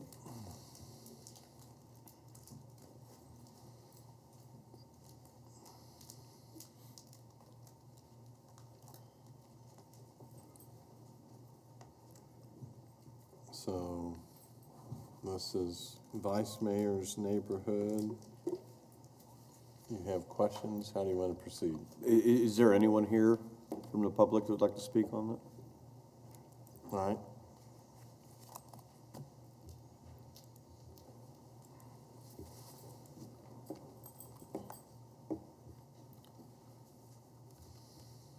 Hello, I'm Chuck McCullough. I help manage this property with Brett Johnston. He lives in Dallas, Texas. We will go ahead and tear the house down. It caught on fire. Westar caught the house on fire. We tried to sell it in the last 12 months. We had some buyers, but with the restriction of the city's placard and then especially the condemnation hearing, they were no longer interested. They didn't want to fight this battle. But we have intended to tear the property down. I don't think it should be torn down. It built in 1906. It's a very unique little property, but with 3 months, I'll have the property torn down.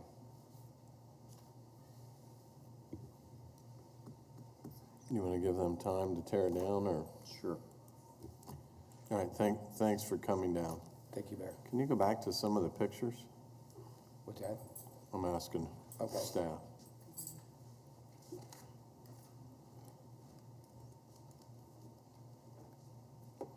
So stop right there. I mean, that, obviously it's very unsafe at this point. Yes. Can you have it torn down by the end of the year, sir? Can you have it torn down by the end of the year, sir? Yes. I'd like to go ahead and make the motion to extend this until 12/31/2019 and bring it back to council if it has not been torn down. Is that an acceptable motion? Does it need to even come back to council if it's not torn down? Can we just go ahead and condemn it and have staff tear it down if they don't get it done? Is that okay? So if you don't get it torn down by the end of the year, we're going to tear it down and we'll bill the property owner. All right? Does that work for you, Vice Mayor? So his motion was to allow till 12/31, and then at that point, Take the recommended action with an Take the allowance to wait recommended until 12/31. right. I will second that. We have a motion and a second. Any other discussion? Cast your vote.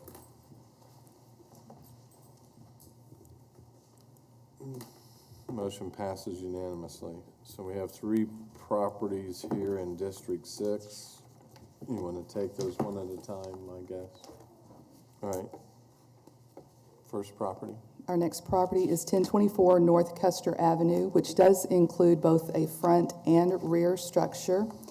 Neighborhood inspection has had a current housing case on this property since October 2018. The structures have been vacant since mid-2018. The front property has rotted and missing siding and a badly dilapidated accessory structure. The rear structure has rotted and missing siding, a badly worn and sagging composition roof with holes and shingles missing, a dilapidated wood trim, and dilapidated framing. Uniform criminal complaint has been issued regarding this property. It's been the subject of neighborhood court. All attempts to gain compliance have been unsuccessful. Since 2008, there have been a total of 9 cases opened on the property, all nuisance cases. The property has been abated 1 time so far. The 2015, 2016, 2017, and 2018 taxes are delinquent in the amount of $3,790.44. A total of $9,791.77 is outstanding for a 2019 special assessment due to the abatement of nuisance conditions. In the last 5 years, there have been 16 reported police incidents at the location. The front property is currently unsecured with a broken window. Councilmember. Is there anyone here to speak to this property? I would not imagine so. Okay. I would like to move that we, oh, sorry. Just quick question. Looking at this picture, is someone living on the property in a tent? Yes. It's not related to the ownership of the property? No, we do not believe so. We will need to partner with community police and the homeless outreach team at the time that this is demolished, if that is what council so chooses to do. Thank you. Okay. Councilmember Claycomb. Yeah, so I'd like to move to take staff recommended action on this property. Second, we have a motion and a second to take the staff recommended action of condemning and clearing. Any other discussion? Cast your vote. Motion passes unanimously. Next property. Our next property is 1142 North Llewellyn Avenue. Neighborhood inspection has had a current housing case on this property since November 2018. It's been vacant for at least 5 years. The structure has a badly worn composition roof with holes, and the front porch is dilapidated. All attempts to gain compliance have been unsuccessful. Since 2009, there's been one nuisance case opened on the property.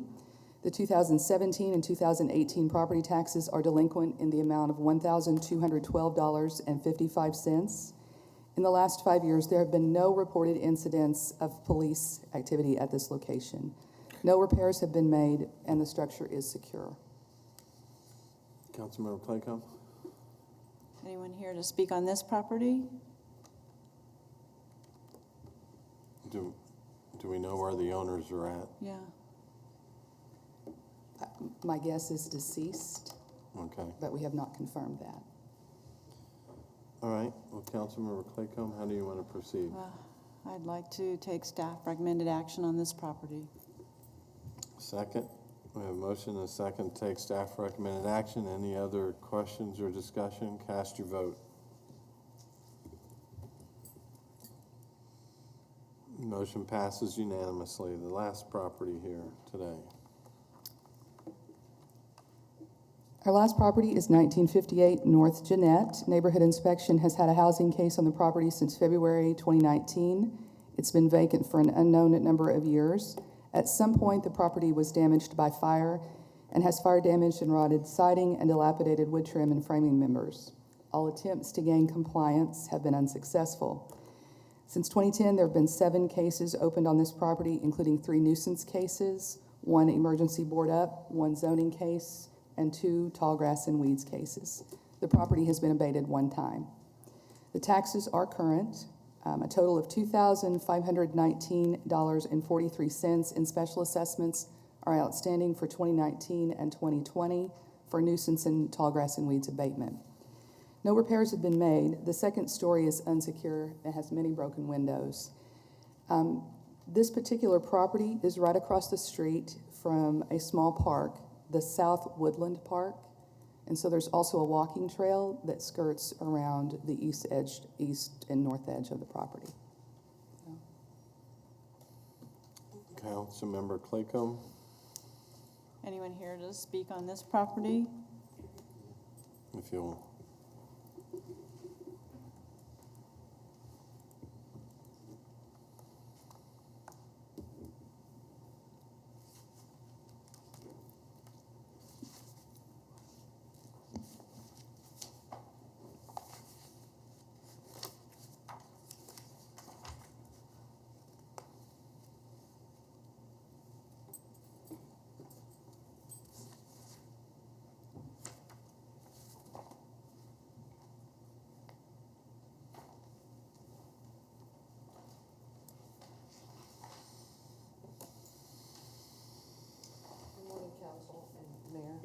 My If name you is can Shelley move Roberts. over to the microphone.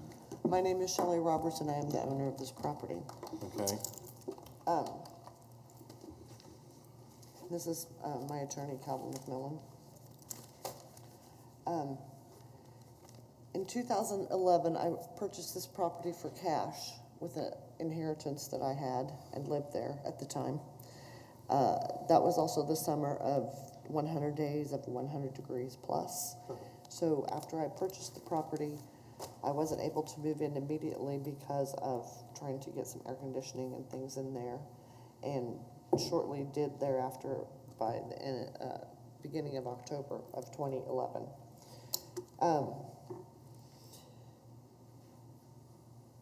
In the last few years, I've had several abuses from the city inspector named Wanda, who has proceeded to bring me up on all kinds of things, from trash and dumping that are occurring in the park area, but because I live in the property, even though the dumping has been occurring on the actual park land, it was explained to me that that was my responsibility to remove all these dumpings that were out there.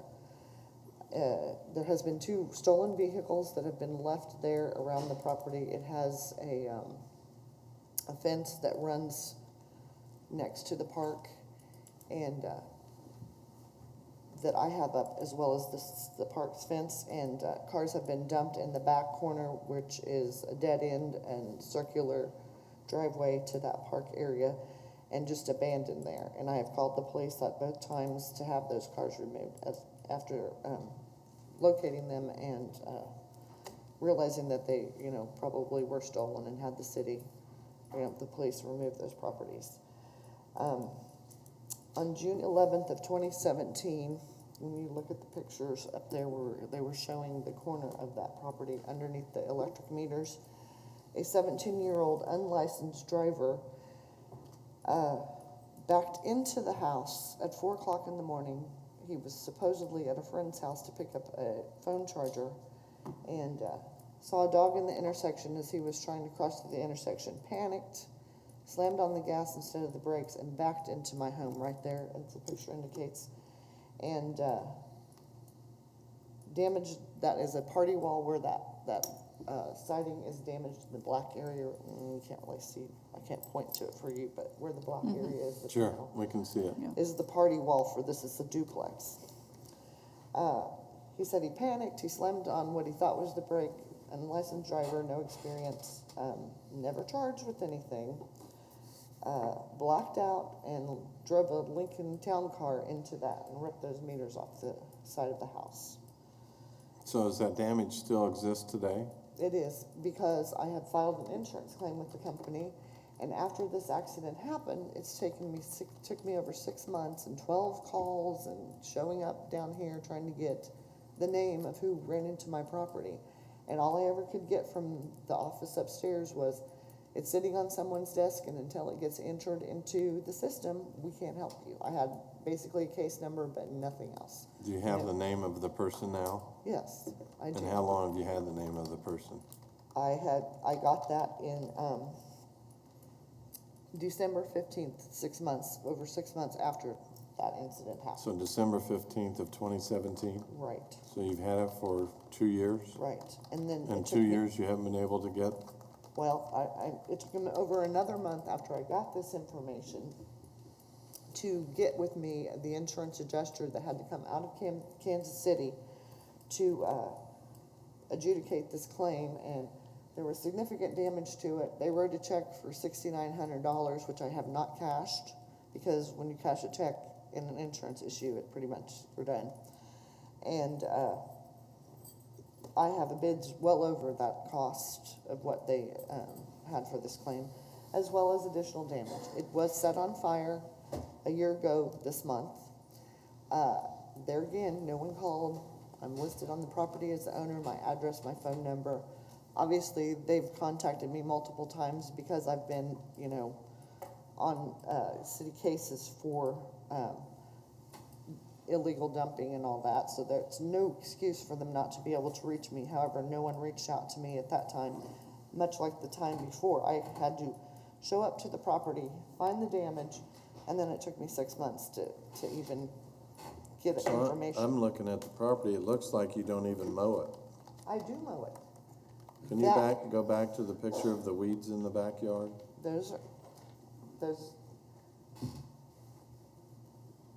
That's all from the fire damage. Those are trees and rose bushes in the front. That's a rose bush that you can see on the corner of the house. And then that is a tree limb hanging down from a tree on a fence. The whole property is fenced except for the driveway. I have mowed it. I couldn't mow it at one point earlier this year because we had rain for days and days and days, and you just couldn't get out there and mow it. Are those windows broken out? At the top from the fire, yes. I have everything else covered. I immediately covered it. Once I discovered it, a week later after it was burned, I drove up to the property. There's my front door laying in the driveway. I had no idea what was going on because, no one called, no one said anything about, guess So what, have your house those burnt. windows been broken out for a year? They have, yes. Those at the top. So water, weather, everything's getting in there. It has an overhang, it can't get anything in there, and there hasn't been any water get in there. But all the windows and the doors, at the lower level are boarded up and have been boarded up. I keep boarding them up when they tear them down or they break in or whatever. Okay. Tell the council what you want to do now. Okay, I have been trying to get, funding for this because like I said, I paid cash for it. 3 days after I closed on the house and moved some stuff in, like I said, it was the summer of 100 days of 100 degrees. Someone robbed me of everything I had, so I had to file an insurance claim. The first week and a half after I bought the house, the insurance canceled me because I was filing a claim at that short of a time. I have been unable to get insurance on it because of being a high risk, as they put it, from in that insurance claim. Are your taxes paid? My taxes are paid in full. I have been trying, because I don't have insurance on it, it's kind of hard to get a loan because you can't get insurance because it can't be fixed, or, it can't be, not that it can't be fixed, it cannot be insured until it's fixed. And trying to get funds for that has been difficult. Like I said, this fire occurred a year ago, and I boarded it up except for those 2 windows up there at the top, and then there's 2 more windows on the other side that aren't boarded up there. But like I said, there's an overhang that keeps the weather out as far as the elements go. I have since secured someone to help me do these repairs, and we are in the process of doing that, as well as my open claim with the insurance company to try to solve some of this damage and adjudicate it further for the damage that had occurred at the time of the accident, as well as additional damage now. I am requesting 4 to 6 months to complete and renew this property, bring it back and put it up for sale, and fully intend to have a buyer before I even complete the repairs on that. Councilmember Claycomb, do you have any other questions? So you really believe you can have it done in 6 months? I do. And I apologize that it's taken me this long, but in the last 18 months, I've had 10 immediate family members die and 3 health concerns come up personally. So I have just been overwhelmed, and I'm the only person. I don't have kids. I don't have a husband. I am trying to do all this on my own. Mm-hmm. And I have just been more than my fair share. I understand. And I just had to bury 3 months ago an 11-month-old baby. So I am trying to get on this. Like I said, I have secured some funding, and I still have an open claim with the insurance company, and I do plan to take care of this immediately. But without having it to be able to be insured immediately, I'm a high risk, and so I've had to seek private funds to repair this. Councilmember Fry? No, go ahead. Ms. Robinson, do you live here in Wichita? I do. So you can make regular visits? Are you making regular Right. visits to I it do, now? and I had been making regular visits. Right. I have been boarding it up. Even before the fire, I had someone break out the front bay window, and I boarded that up, and I keep boarding it up. They tear it down, and I board it up again, and And with it being a duplex, is the other side rented right now? no, So because it's of the completely fire empty? damage, right, Okay, gotcha. I just Yeah. want to make sure. Thank you. yeah. This is the only real asset which my client has, and to take that away from her would be unjustified, since she does have a desire to improve the property and to re-rent it and get some income off of it. Or And sell it. She can't do that, to sell it. But we're here asking for the 6 months to go ahead and repair the property to the point that it either can be sold or rented. And I believe that she has been doing much more now, because in the times past, she was a 24-hour nurse for a client who has died, and she no longer has that responsibility. But she was under constraints because her client needed 24-hour attention. Okay, thank you. Thank you. I have a question for staff.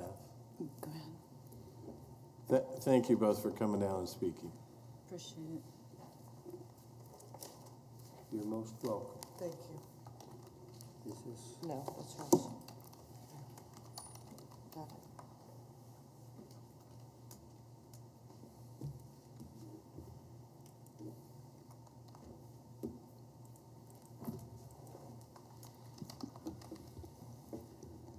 So, Yes, sir.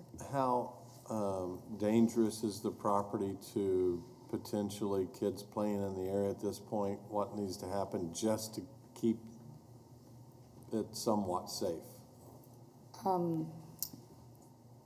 The lower part of the structure is secured, which is what we ask for typically on a fire-damaged property. We don't often work with second floor because you can't get in those.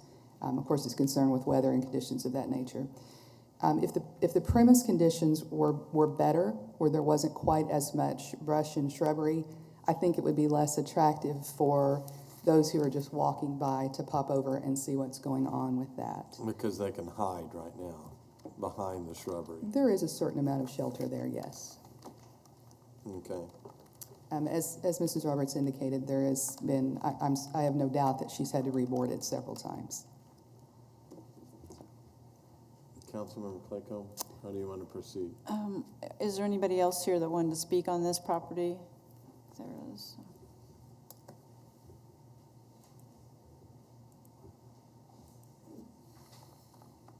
Hi, my name is Richard Ruth. I'm in District 3. I wanted to remind this property owner that Suzanne Bays has a program that can help homeowners who are having a hard time with their abatements. There are a large number of volunteers, some of whom I call out to on a regular basis to go and address these types of issues. And it sounds like this might be one of those instances where Suzanne's group could help provide a little leeway, primarily for the owner, but also importantly for the people that live in that area. If people could go out and help take down trees and bushes and help lift plywood up and hammer it in to make the place safer. It's a great program, and there are a lot of neighbors in Wichita who have that capacity in their heart to help. So I would encourage that be done. Also the boarding up of those windows to prevent it from being a breeding ground for various types of pests. We appreciate you coming down. So you're telling us you're going to get with the homeowner and see if you can round up volunteers to clean up the shrubbery, the trees, any additional boarding up that needs to be done today. Absolutely. That's outstanding, and that's why we live in such a great community for all of the people willing to give a helping hand. So thank you. Thanks, Richard. Okay. So I'm inclined to give them 6 months. Can we make sure that they get the contact with Suzanne for that Yes. program, for the city's program on I think that? we'll See actually if need some they've been telephone in numbers for Shelley, contact with her. so we'll Okay. get that before we go. Thank you. All right. I'd like to move on this property that we allow 6 months for the property owner to make the needed changes to this property. And if not, it doesn't need to come back to us. So recommended action in 6 months. 6 months' time to get it cleaned up and get it ready to rent or sell. Right. If they don't make that 6 month timeline, it gets staff recommended action of condemning. Everyone understand that? So right now, the motion doesn't say if you're close. It says you have to have. You asked for 4 to 6, and so I'll extend it to 6. I think that's reasonable. It'll be 6 months from today. Yeah, 6 months from today. So that's my motion. Second that motion.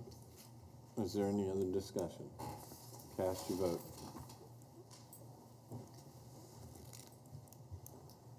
Motion passes unanimously. Madam Clerk, next item, please. CON 2019-30 and CON 2019-28, City Zoning Amendment to change zoning from multifamily residential and general office to limited commercial and conditional use for a vehicle and equipment sales outdoor located on the south side of the East 13th Street North between North Market Street and North Broadway Avenue, 221 East 13th Street North and 215 East 13th Street North. Councilmember Claycomb. Yes, Mayor. The applicant's agent has modified the request on this significantly, and so I'd like to make a motion to refer this back to the Metropolitan Area Planning Commission because they have not heard the extent of these changes, and I believe that that should be on record. So I move to return zoning 2019-00030 and CON 2019-00028 to the Metropolitan Area Planning Commission to hear the extent of the proposed modified uses. Second. We have a motion and a second to refer it back to the Metropolitan Area Planning Commission. Is there any other discussion? Cast your vote. Motion passes 6-0. Thank you. Madam Clerk, next item. Combined public hearing, 2020 Annual Agency Plan, 2020-2024, 5-year plan, and 2020 Capital Fund Program Grant Estimate based on the 2019 Capital Fund Grant Award.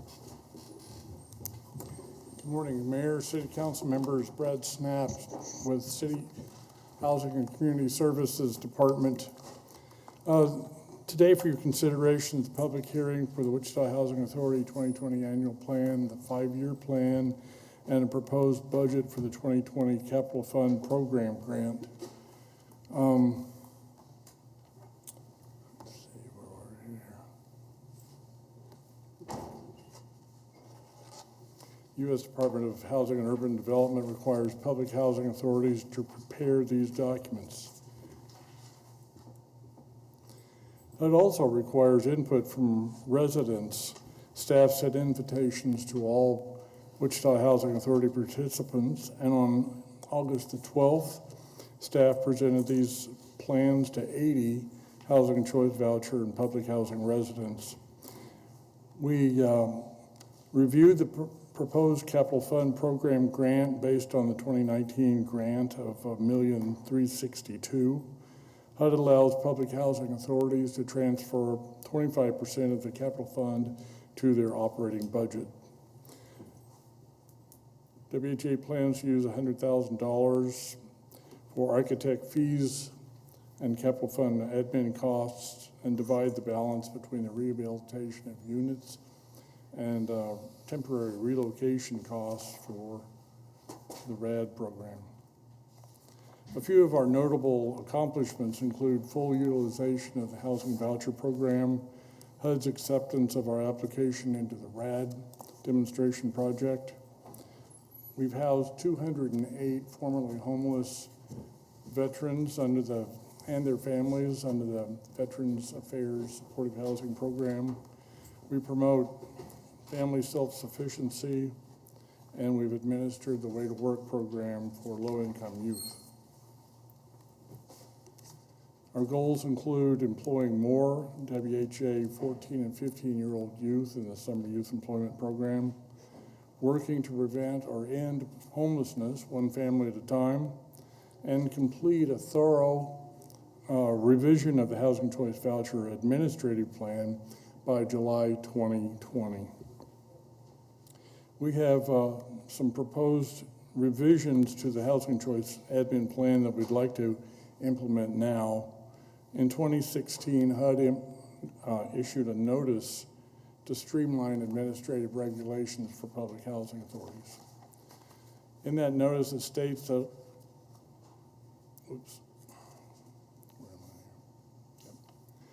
In that notice, it states that all units have to be inspected at least biennially. Minor deficiencies will not prevent the family from moving into the unit as long as they accept the unit as is and the landlord agrees to it as well. Within 30 days, the Housing Authority will either inspect the unit or the landlord and the tenant can take pictures of the corrected items, sign a statement that it's been corrected, and send that to the Housing Authority. I'm getting ahead of myself. Rent abatement would cause the biennial inspections to go back to annual for at least 2 years, and then we would continue to do the special inspections for life-threatening issues and quality control. We also want to implement the streamline for annual re-inspections or re-examinations for clients whose incomes are at least 90% fixed. That would mean that we wouldn't have to do third-party verifications on those parts of the income, but the 10% that's non-fixed, we would verify with a third party. Working preference was canceled long ago, but never deleted from the admin plan. So staff proposed adding a residency preference for persons and/or families who live, work, or are hired to work in the jurisdiction. This will ensure that persons living in the jurisdictions are housed first. Staff proposed to revise the homeless preference that you approved in 2018 to include, to require a continuum of care referrals of homeless families to the WHA, and the continuum of care agencies would provide supportive services for those families. Staff proposed a 10% cap on the homeless preference vouchers. That would be approximately 300 vouchers in our situation. If Congress were to drastically lower funding allocations for the HCV program, WHA would need a policy for decreasing the number of vouchers that are in use. We discussed this with the 80 participants that came on August 12th and settled on families who owe WHA money or have the costliest vouchers. Families would be notified and given the opportunity to pay the debt and decrease the size of their voucher.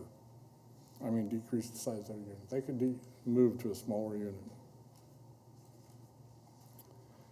Staff also proposes that we engage in a new HUD initiative called Foster Youth to Independence. Wichita Housing Authority would house eligible youth exiting foster care for up to 36 months.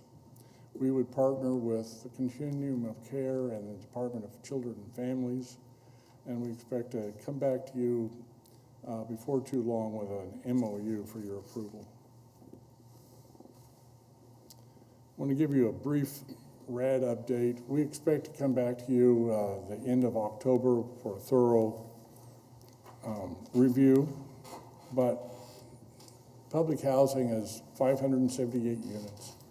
It has 4 AMPs or projects.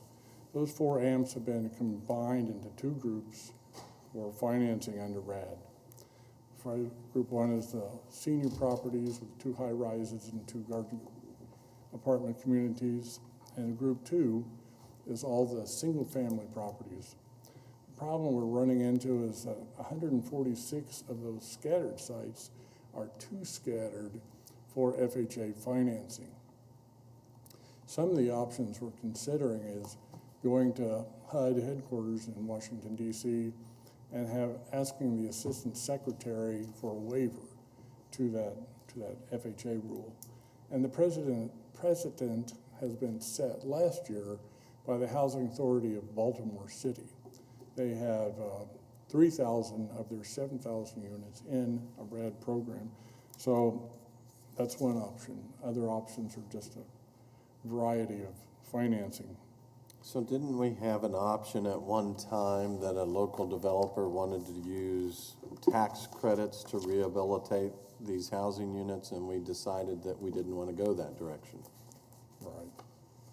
you know, we're open to more options now. But, we'll see how it goes. Let's see, here's our timeline. We had our tenant review on August the 12th. We've completed our 45-day public comment period yesterday, having the public hearing today, and if you approve this, we expect to submit it later this week.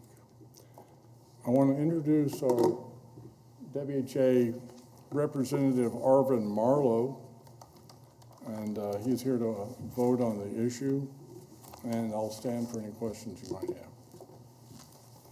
So, Councilmember Johnson first. Thank you, Mayor. One quick question, since we were looking at making a modification. How many people or percentage of occupants currently have a 90% fixed income?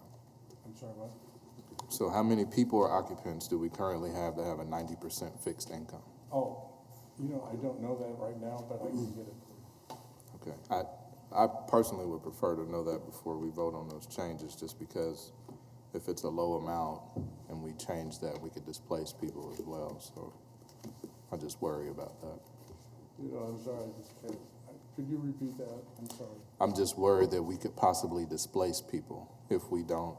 If I don't know that percentage, so let's say less. So than you're 50%. asking for a policy change, and we need to know the impact of how many people that could potentially be displaced because of this policy change. Well, these on the 90%, this is just for the administrative streamlining. Nobody will be displaced because of that. It's that we won't have to verify their income with a third party, except for the non-fixed part. It's just that staff would be able to, HUD allows the staff to look at this year's income compared to last year's. If nothing has changed, then we accept those figures and enter that into their income calculations. Nobody will be displaced because of that rule. Okay. Nobody's going to be displaced because of any of these rules unless HUD would decrease our funding for some reason. And then that's, you know, nobody wants to face that, but when you have to have a policy to go by. Okay, Councilmember Claycomb? As you can see on the slide, it's simply a streamlining of the review process. So it just makes it easier for us to be able to certify the residents that are at 90% on a fixed income. Okay. So that rule doesn't change. I mean, it's always been in place. It just streamlines our ability to verify.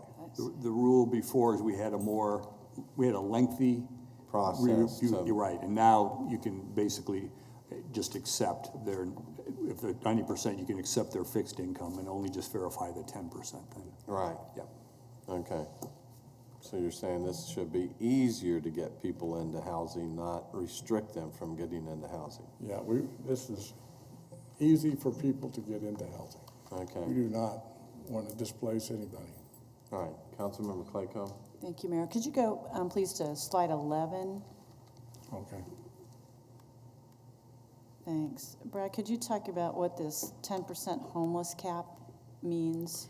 Well, that's just, you know, we have approximately 3,000 vouchers. The preference cap would be 10% of that. That's our proposal. That's not saying we wouldn't house more homeless people than that. That's just as the preference. Okay. We could house more if there Absolutely. were that Yes. potential. Okay. Thank you. All right. And then we hired someone to manage RAD for us. I hope that they're going to be here when we get the update at the end of October. You hope that they will be here? Yes. Okay. Well, I'd kind of like to hear from them since we hired them. Yeah. We will tell them we want them here. I think it would be appropriate. I mean, I'm a little frustrated with the whole RAD program and the delays that they haven't been able to seem to manage for us. And now we're hearing that funding's not available. And we turned down a local entity that said that they could get tax credit funding, and we turned them down. Our tax credits are still available and still be able to be used. It's just, Mayor will have them there. All right. Any other questions on these changes proposed today? Seeing none, we'll go out to the audience. Anyone like to address the council on this agenda? If you'll come down to the podium, if we could make room to allow public comment. Okay, 5 minutes. So I just wanted to applaud. Share your name. Oh, I'm sorry, Richard Ruth, and I'm District 3, Grandview Heights. I wanted to applaud WHA for their pet policy for the elderly apartments and for single-family dwelling units. If you looked at the 2020 annual plan elements PDF, there is a spay-neuter requirement and also what they're calling a leash law, which is basically the same thing as saying not running at large. So they're not allowed to run at large, both cats and dogs. This is in the interest of protecting the city's properties. The concern that I have, however, is that these are on elderly apartments and not on the single family. And I think it should be put out to the single family dwelling as well. With 352 single families, if they have a neighbor around each side of them, you're looking at, including those dwellings, about 1,700 people that can be impacted, whose quality of life can improve by having leash laws and spay-neuter requirements. There is a cost in spay-neuter. It is a low cost because we have low-cost spay-neuter available in Wichita. The other requirement of declawing the cats, I would like that to be stricken. There's not a whole lot of vets that will do that because it is deemed to be inhumane. And there are other ways of preventing damage to units by providing scratching posts and just good interaction with the cat. So I just like that to be considered. Thank you. Thank you. Any other speakers? No other speakers. We'll bring the discussion back to the bench. Any other discussion? Councilmember Johnson. Thank you, Mayor. Just one suggestion as we're looking at working with foster youth. There's an organization in town called It Takes a Village that works with the Department of Children and Families, and they have foster youth as well. They currently have a 100% graduation rate with those foster kids, so that might be a great partnership that we could strike to help out. And he has homes, and he has foster kids in those homes. Okay. So we have our member of the Housing Board with us this morning. Thank you for being here, and thank you for your participation. And you know, truly are people like you that just simply want to give back that makes a difference. If you would like to make that motion, we'll open it up to you to move that we take the staff recommended action. Well, yes, well, my name is Arvin Marlowe, and I'm new at this, so I'm training. No, you're fine. Thank you for being here. And do you want to make the motion to take the recommended action? Yes. And I'll second that. We have a motion from our Housing Board person. Thank you very much to take the staff recommended action. Are there any other questions, discussion? So we will record ours electronically. We'll ask you to record yours by a voice vote. So would you cast your vote? Yes. And the motion passes 8-0. Thank you very much. Thank you. Madam Clerk, next item, please. Approval of travel for Mayor Jeff Longwell and Councilmember Cindy Claycomb to attend the Kansas League of Municipalities, October 12th through 14th, 2019, Overland Park, Kansas. I'd like to make the motion to approve the travel for Mayor Longwell and Councilmember Claycomb. Second. Councilmember Claycomb. Yes, thank you. I just wanted to let everyone know that my conference fee has been waived by the League of Kansas Municipalities, so the city won't have to be paying that. The city is receiving a Inspire, Create, Innovate Community Award for our work on the Civic Engagement Academy. And I think the manager and I have talked. We think, at least in recent memory, that the city has not won a League of Kansas Municipalities Award before. So That's pretty awesome. pretty awesome, right? And they waived your fee. They waived my fee for that. So I have to make a presentation. So you have to work for that, is what That's you're right. saying. That's And right. what day do you make that presentation? On Monday, Okay. the 14th. All right, we have a motion and a second. Cast your vote.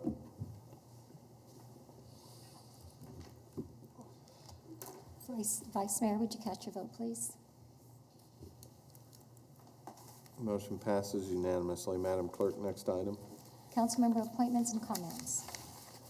I do have an appointment also to make today. Councilmember Johnson? I don't have an appointment, I just wanted to acknowledge, last Friday, we laid to rest Mr. Thomas Stanley. He was a great young man, and I've known him since 2012, worked at KLC, and I really wasn't in the mindset last week to say this, but just wanted to acknowledge him and his family. He was struck by lightning while running in a tournament he loved to run. So he was in a 50K and almost at the finish line. Oh, thank you. Any other appointments? I need to appoint Darrell Kelly to the Transit Advisory Board. Yeah, he'll be a great addition. Darrell just does an outstanding job. So at this point then, if there's no other appointments, move to accept the appointments as mentioned. Second? We have a motion and a second. Cast your vote.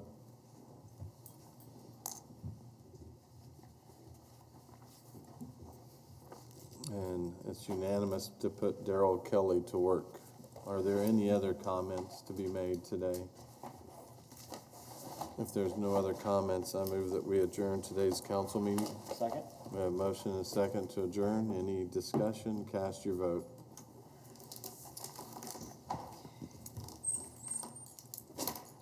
Motion passes unanimously. We are adjourned.